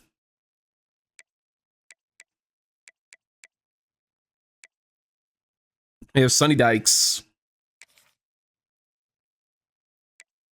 He has Scheme Guru. That could just be a lot of XP. We can offer him. I think there's pretty much no chance we get him because he has head coaching offers. I think we let it go for a week. I'm down to let it ride for 1 week. Just to see what happens. We will, of course, not be taking any coaching offers that we may or may not have. Do we just not have a bowl game? We won 6-6. Do we not get a bowl? Are we joking? Where's my bowl game, bro? I guess we can take a look at the bracket, because we didn't do that. University of Ohio made it and got crushed by Louisville. Duke beats USC. Feels like it's been a minute since I've seen Duke in one of these, even though they're kind of always good. At least they were at the start of the year. In the video game, you know what I mean? The start of the game cycle. Ohio State beats Miami. Hilarious. And then BYU beat Mizzou. That's kind of fun to say back to back. We got Louisville, Oklahoma in the quarterfinals. Duke versus Indiana. Ohio State versus Michigan. That's hilarious. And BYU versus Georgia. Some interesting matchups there. Let's see what's going on with the offensive coordinators this week. Looks like a lot of the same dudes. Ricky Rain. That's fun to say. That's Sonny Dykes. Another strategist. I mean, I wouldn't mind it. I think I'd prefer that over architect, honestly. So maybe we offer that. But I'm going to be a moron and risk it for 1 more week. And hopefully we'll get to play our bowl game in week 3. But I don't think we get one because usually they like announce that you're playing in a bowl game. So even though we went 6-6, we just don't get invited to a bowl. Okay, whatever. We will remember this. Ooh, the Auburn OC. Yeah, strategist, that might just be our guy at this point. Unless we can get lucky. There's a talent developer. Do we think we can get him? He has other offers. He has head coaching offers. Talent developer is what we're looking for. The recruiter with, I guess, options. Nick Cloud has program builder, but we can't actually use it. Because you can only have that active if you're the head coach. So I think we're going to try to get Del McGee. We're going to try it. Because I very much would like talent developer. And if it means ending up with just no one at OC or a bum, whoever the game decides for us, it's fine.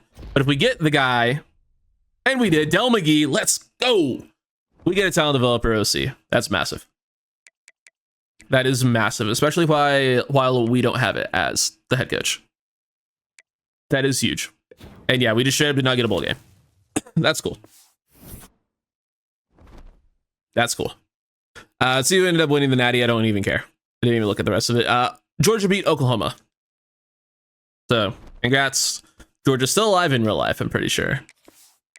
I don't even remember what the quarterfinals are. I guess semifinals is.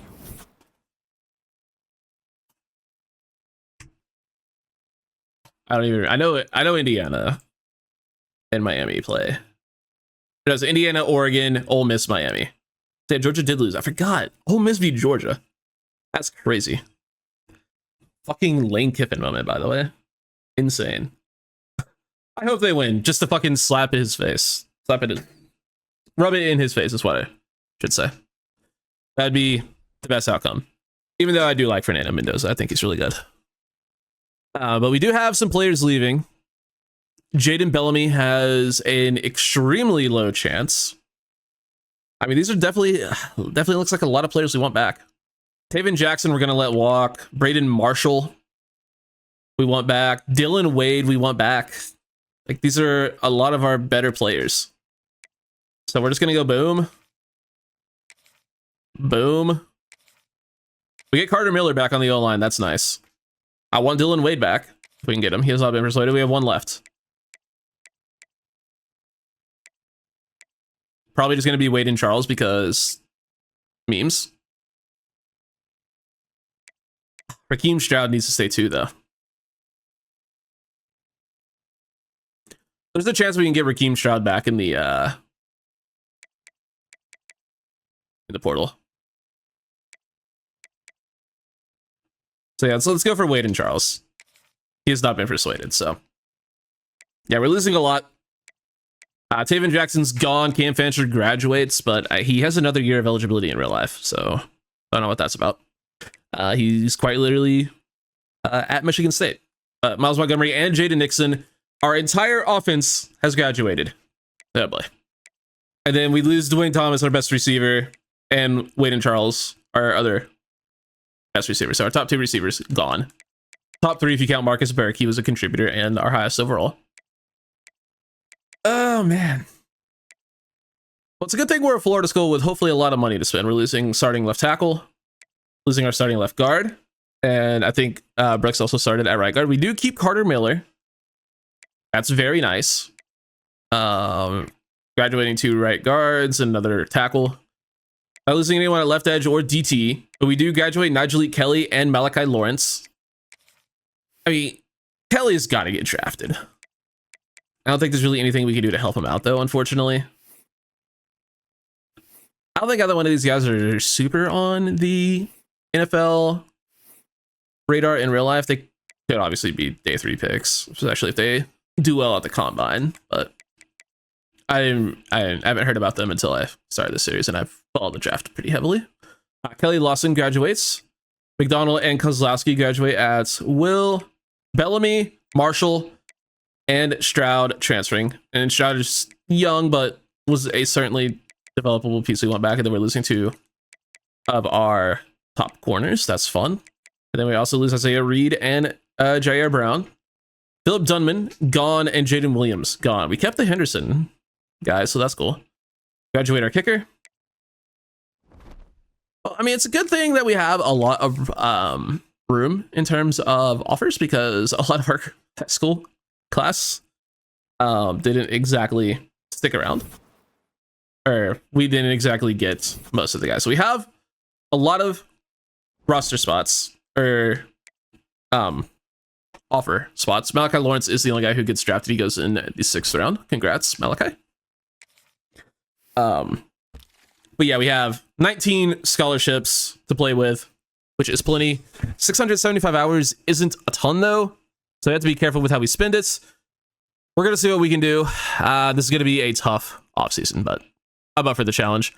I'll fill out the board and I'll see you with some of the players. All right, not a whole lot available at QB, unfortunately. We do have Christopher Vizina, the Clemson quarterback. Could be an interesting guy to go after. We also have Pierce Clarkson, who could be good. Caleb Helms could be good. Cam Dyer, we do know is quite good. We also know a little bit about Achilles Smith Jr. He is unbelievable.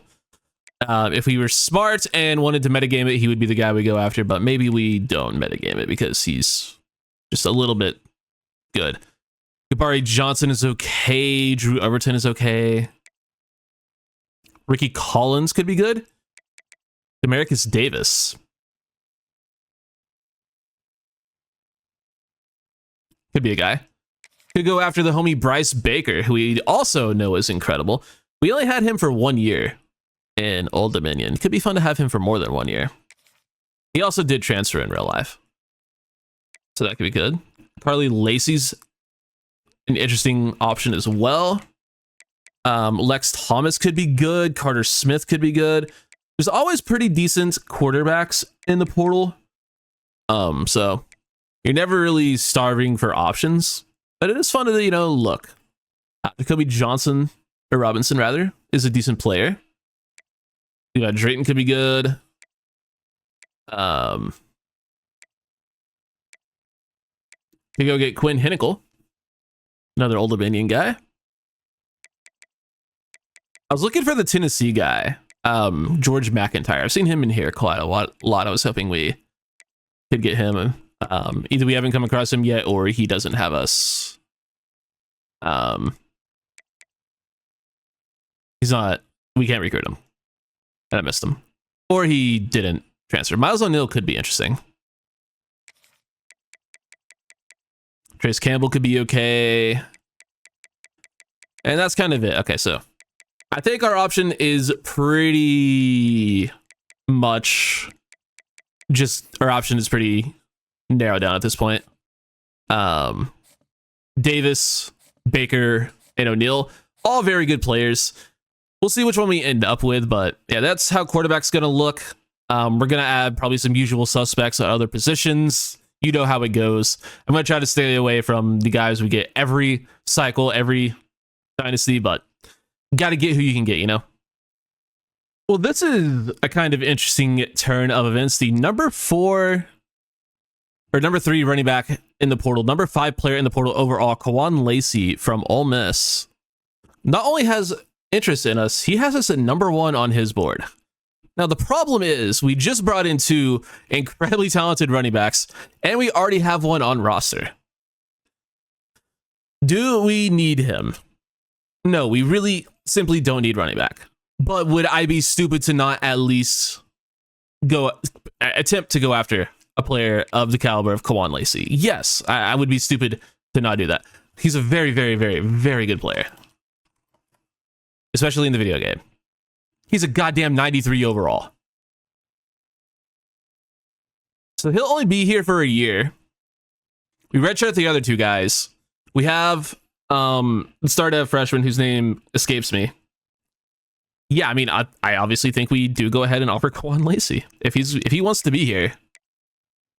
I don't think we should stand in the way of that.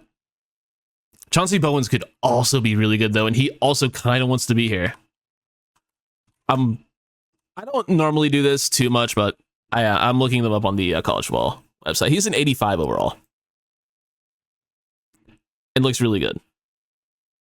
But we brought in more of his type, and we'd only have to worry about, I mean, having Lacey for 1 year makes perfect sense with where our roster's at, so I'm cool with that. At receiver, which is where we actually need help. I mean, Juan Burns, the true freshman, is going to play. Eric Lord might.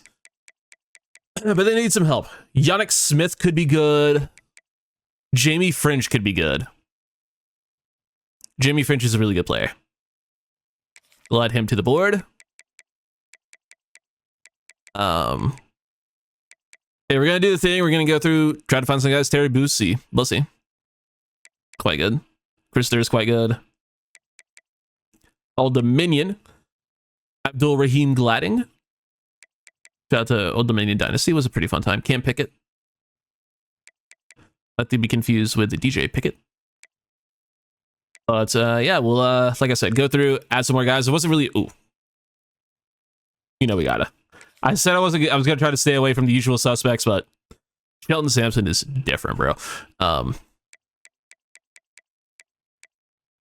I realized I'm going after Shelton Sampson and Bryce Baker. After saying I wasn't going to go after the usual suspects, I'm going after 2 usual suspects through 3 positions. But yeah, we're going to fill out the board. I'll be back. There's some very good players in the portal, as per usual. A couple of guys that I was hoping to see didn't end up being here, but we're still going after some pretty big names.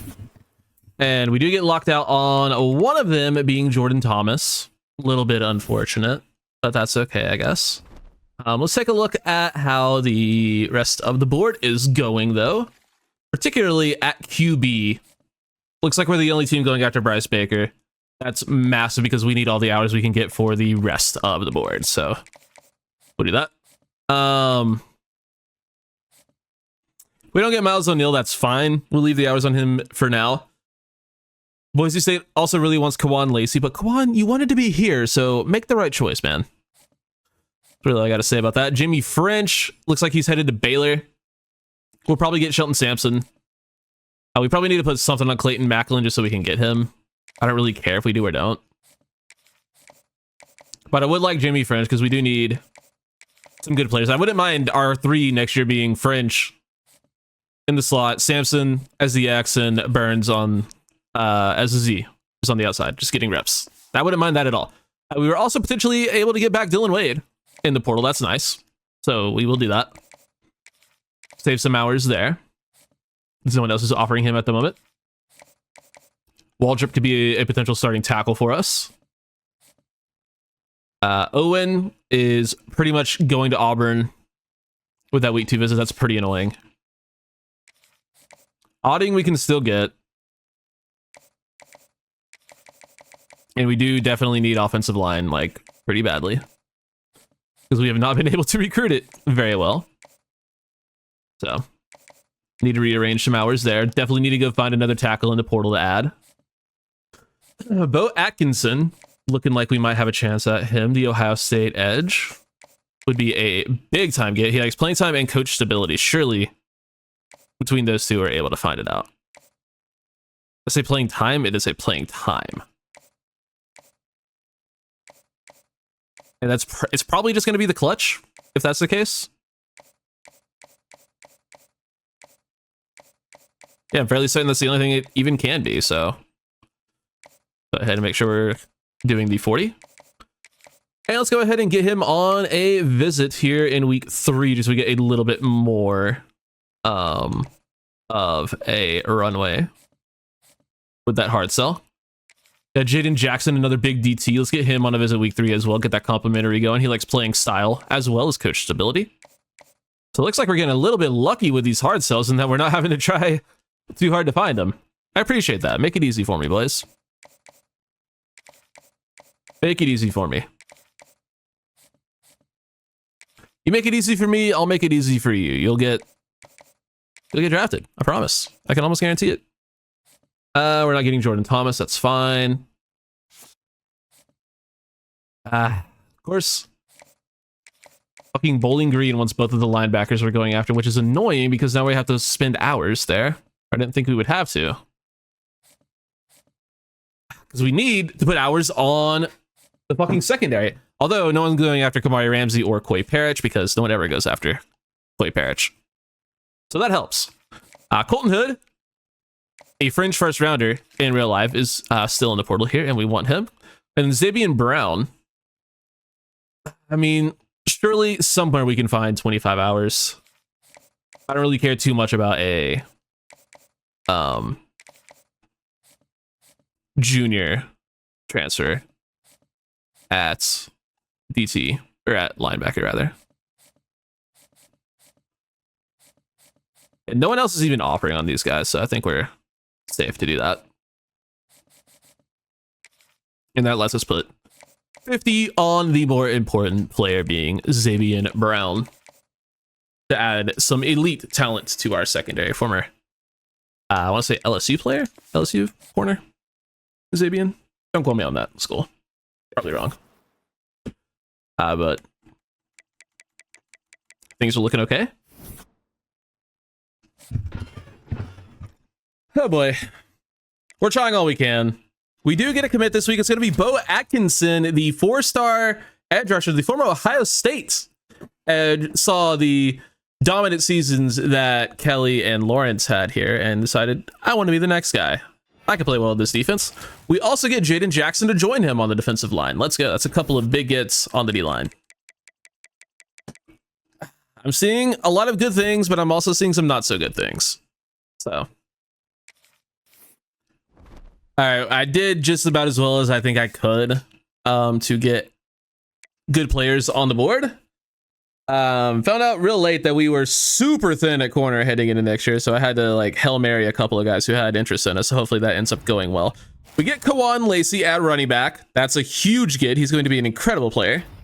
We also get TJ Capers to play some linebacker. We get Colton Hood at corner. That helps. So even if we don't have depth, we do at least have elite talent. And we also get Damian Durant to play linebacker out of high school. We get Enrique Gonzalez, same thing. A couple of athlete thumpers. We get James Muma, going to be a very highly rated freshman QB coming in. We get Jamal Woods to rush off the edge, another high school edge rusher. We get David Ajayi, big time DT out of high school. We get Robert Jefferson, who I believe was also a high school commit. Don't quote me on that. We get Rashad St. John to play some center. We get Mal Waldrep Jr. from Hartford, Alabama, and the University of Alabama to play tackle. We get Coy Parrish to play safety. I don't understand why he never gets recruited in the portal, but I'm not complaining because he's an incredible player. We also get Bryce Baker to be our new starting quarterback, probably. We get Demaine Wilson to play some linebacker out the portal. We get Julius Tate, who could be a starting guard. We get Reggie Jackson, who could be a starting tackle. We get Brendan Beebe, who could play some edge rusher, high school speed rusher. We get Jamie French at receiver. That's a big get. We also get Kamari Ramsey, another NFL prospect, at safety. That's a big get. How about one of the best players in the portal, Shelton Sampson? Just an incredible player. You'll see why here in a minute if you don't know, but if you know, you know. Dylan Wade tested out the portal, decided it was in his best interest to come back when he saw how Coach Atkinson does it in the portal. We also get Michael Smith. I forget where he's from, but he's 6'6", 250. I want to say either Louisville or South Carolina. Don't quote me on that. We also get Eamon Smalls from UAB to play some DT. We get Yusuf Obeid to play some kicker. And Ben Hanks Jr. from the University of Florida and Overton, Florida, to play corner. So we do probably miss out on a few guys, but we got most of our main targets. And that's going to lead us to actually being a quite incredible class at the end of the day. So I think we missed out on the other 4-star corner we were going after. Yeah, Xavier Brown, we did not get. He chooses USC. We also did not get Alex Gale. He chooses Georgia Tech to play guard. And we did not get Vakari Swain. He chooses to go to Vandy, even though Vandy did not offer him a scholarship prior to right then. So kind of annoying. How did we end up in terms of top classes? The number 12 class in the country, 2 5-stars, 9 4-stars, and 20 3-stars. And then we also had a single 2-star who was our kicker. I'd say that's a gosh darn good class, if I do say so myself. Well, let's see how our dev traits look. We already know Taekwon Sermon's elite dev, Eric Lord impact, and Juan Burns with star. Clement had star. BB with normal. We knew all those dudes. Damian Durant with normal. Enrique Gonzalez with impact. Impact for James Muma. I mean, he's unbelievable. 96 throw power, great accuracy, great athlete. Didn't expect to get him, but we did, and he's fucking insanely good.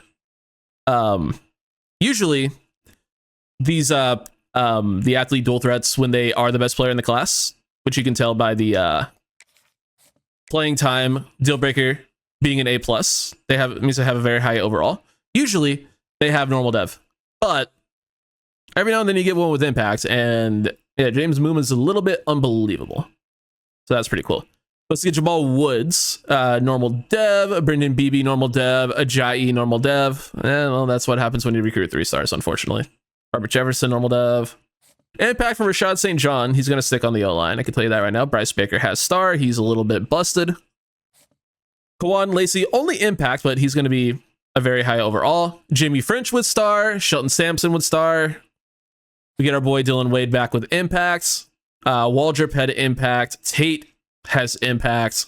Atkinson impact. Impact for Jaden Jackson. Star for TJ Capers. Finally, I don't have to say impact again. Normal for Demaine Wilson. Colton Hood has impact. Brown we didn't get has impact. Kamari Ramsey with star. Corey Parrish with star. Reggie Jackson with normal.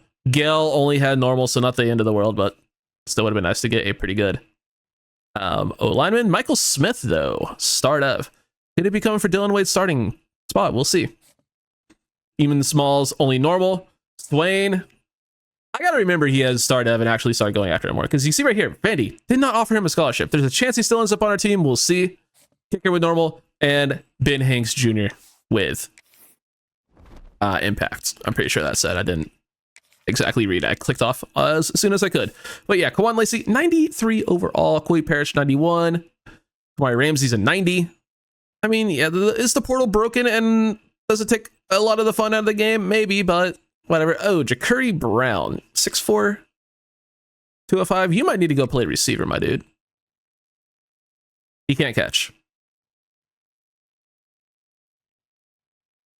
I was going to stick a QB, I guess. There's not really a whole lot we can do with a good athlete who's 6'4". He's got a cannon of an arm, but he's not that accurate. I don't know. We'll see what ends up happening there. It's almost certainly just going to be Bryce Baker. Let's be real. Because he's almost as good as an athlete with a better arm. And a better development trait. Bobby Belfort stuck around. Didn't really expect that. Yeah, Kawan Lacey is incredible.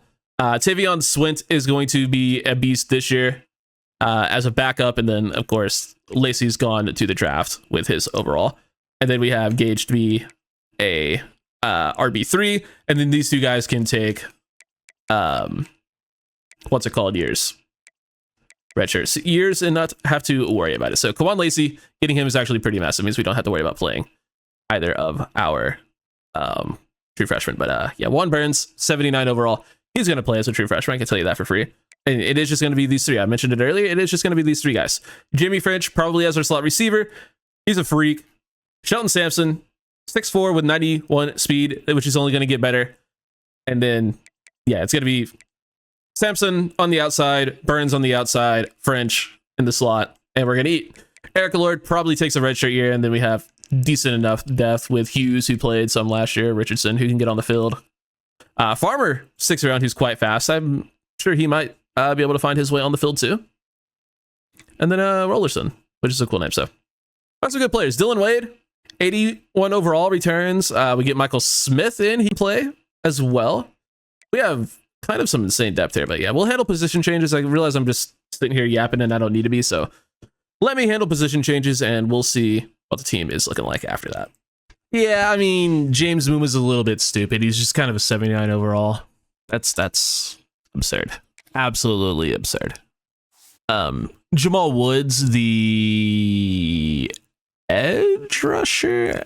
I mean, he's gonna play edge because we have just too fucking many DTs.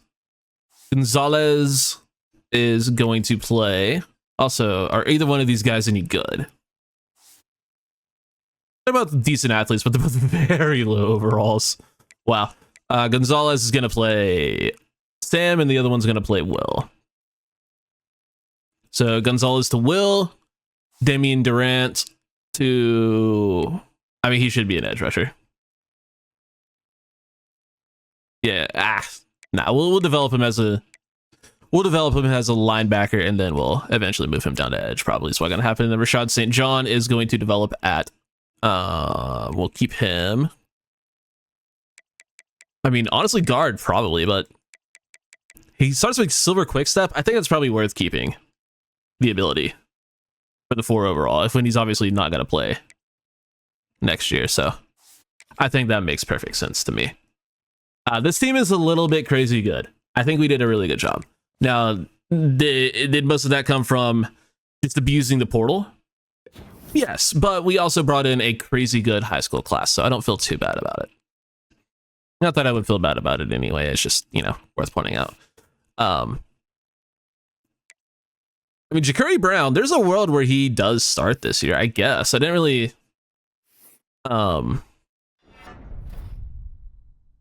didn't really think that would be a thing, but... I mean, he's just wildly inaccurate. He can't throw under pressure. His throw power, I mean, it's good. Don't get me wrong, it's pretty good. Upgrade his elusiveness a little bit. Did nothing for his overall. And is he's a 77. Like, he's a fine player. He'd honestly be really fun to play with. Pause. But, I mean, Bryce Baker is simply just going to be better. I think that much is a given. We'll come back to him, though. Juan Lacey's a 93. We get a ton of points to spend for Tavion Swint. Very excited about that. Mood Briggs to fullback. And then Shelton Sampson, if you don't know, you're about to learn Shelton Sampson. It's probably my number 1 portal target at receiver, because you just do that, you give this man takeoff, and you profit, pretty much. Because you don't really upgrade his route running all too much, as you can see. But you can upgrade his hands quite a bit. You can upgrade his elusiveness some. He's only an 81 overall, and he's going to be incredible. Like, he just produces. He just does the damn thing. And he's going to be great for us. So, yeah, we'll go through, get all of these guys upgraded, and we will see what next season has in store for your UCF Knights. Okay, so training results were good, of course. I mean, our secondary is quite good. We have some good corners. We have a really good linebacker. Lewis Carter jumped up quite a bit. We have a good D tackle. John Walker jumped up quite a bit. And then, of course, Kawan Lacey looks to lead the offense. So I think we are in a pretty good spot heading into the year. Bryce Baker, we're going to see if he's the dude at quarterback. Spoiler alert, he more than likely is, but we do have the true freshman who's looking quite good as well. We do need to make a 1-person transfer, and it's going to be the first... it's probably going to be a DT, because we have like 50. We have so fucking many defensive tackles. It's unreal. Yeah, sorry, Trenton Turner. It has to be someone. It has to be someone, my guy. My apologies. Probably should have kept him because he's a actual UCF dude, but whatever, it's fine.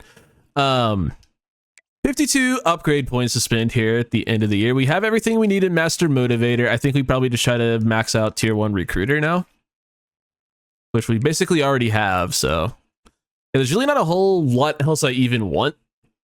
I think the thing we might do is... I mean, we could go Tier 2. Tier 2 for increased starting interest isn't bad. So it's 7, so we can't get all of them, but we can get the important positions like offensive line. We can get... I think we're going to need a tight end. And also, I just love recruiting good tight ends. Can never go wrong with D-line. And we'll grab... Probably quarterback is important, but we have Bryce Baker, so I'm not super worried about it. I never really grab starting interests or ever grab Tier 2 for recruiter. Usually I just hold out till we get talent developer unlocked, but might be a minute till then. We should have multiple first round picks this year though, but you never really know. Schedule I'm probably just going to leave it the same. I'm not really feeling the need to run some crazy schedule yet. Ooh, we have a 4-star corner who has us number 1. I don't even need to look at the 5 stars. We will, of course, but Greg Atwood, welcome to the board, and hopefully welcome to Orlando. Let's see if we have any 5 stars with interest and just take a look at a couple prospects. This is how we like to end these videos. If you guys are excited for episode 2, though, or season 2, same thing, and want to see it as soon as possible, go ahead, drop a like, drop a sub, and I'll get it out as quick as I can. Unfortunately, it does not look like many, if any, 5 stars will even let us recruit them because our championship contender is really not good. There are a couple, at least. It's the kind of player I'm talking about. LaRon Kiernan, a 6'5" pure possession. Tight end, could play edge, could play linebacker. This is the exact type of player we want. Hybrid safety, Denard Durant. He likes conference prestige. We could go after him, would not be opposed to it. We also have a corner here. Duke Baggs. Boundary. I don't love the boundary archives. Hold up. Not only a 5-star linebacker, but a 5-star linebacker from Arkansas. Interesting. He is a Mike thumper, not an athlete thumper. So not super interested, but Quentin Bliss is a sick name, and he's from Arkansas, as am I. So I feel like I'm at least a little bit obligated to take a look there. We have an athlete contested specialist, Danny Boye. Athlete contested specialists are usually pretty good. I have an elusive route runner, Kenyon Tolson. Joshua Kajuste, another one.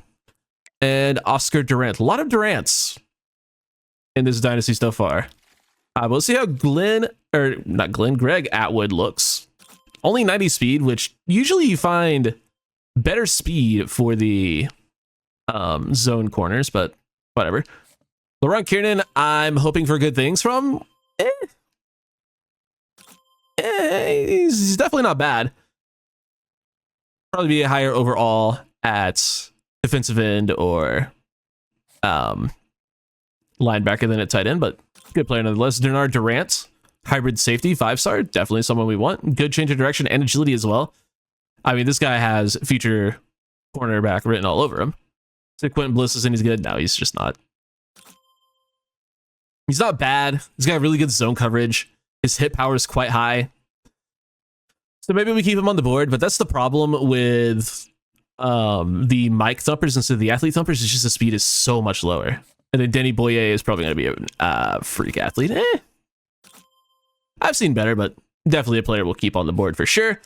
But that'll do it for this one. Like I said, you want to see season 2 as soon as possible. Like, subscribe, and I'll get it out as quick as I can. Appreciate you guys, and I'll catch you all on the next one. Thanks for watching, y'all. Take it easy.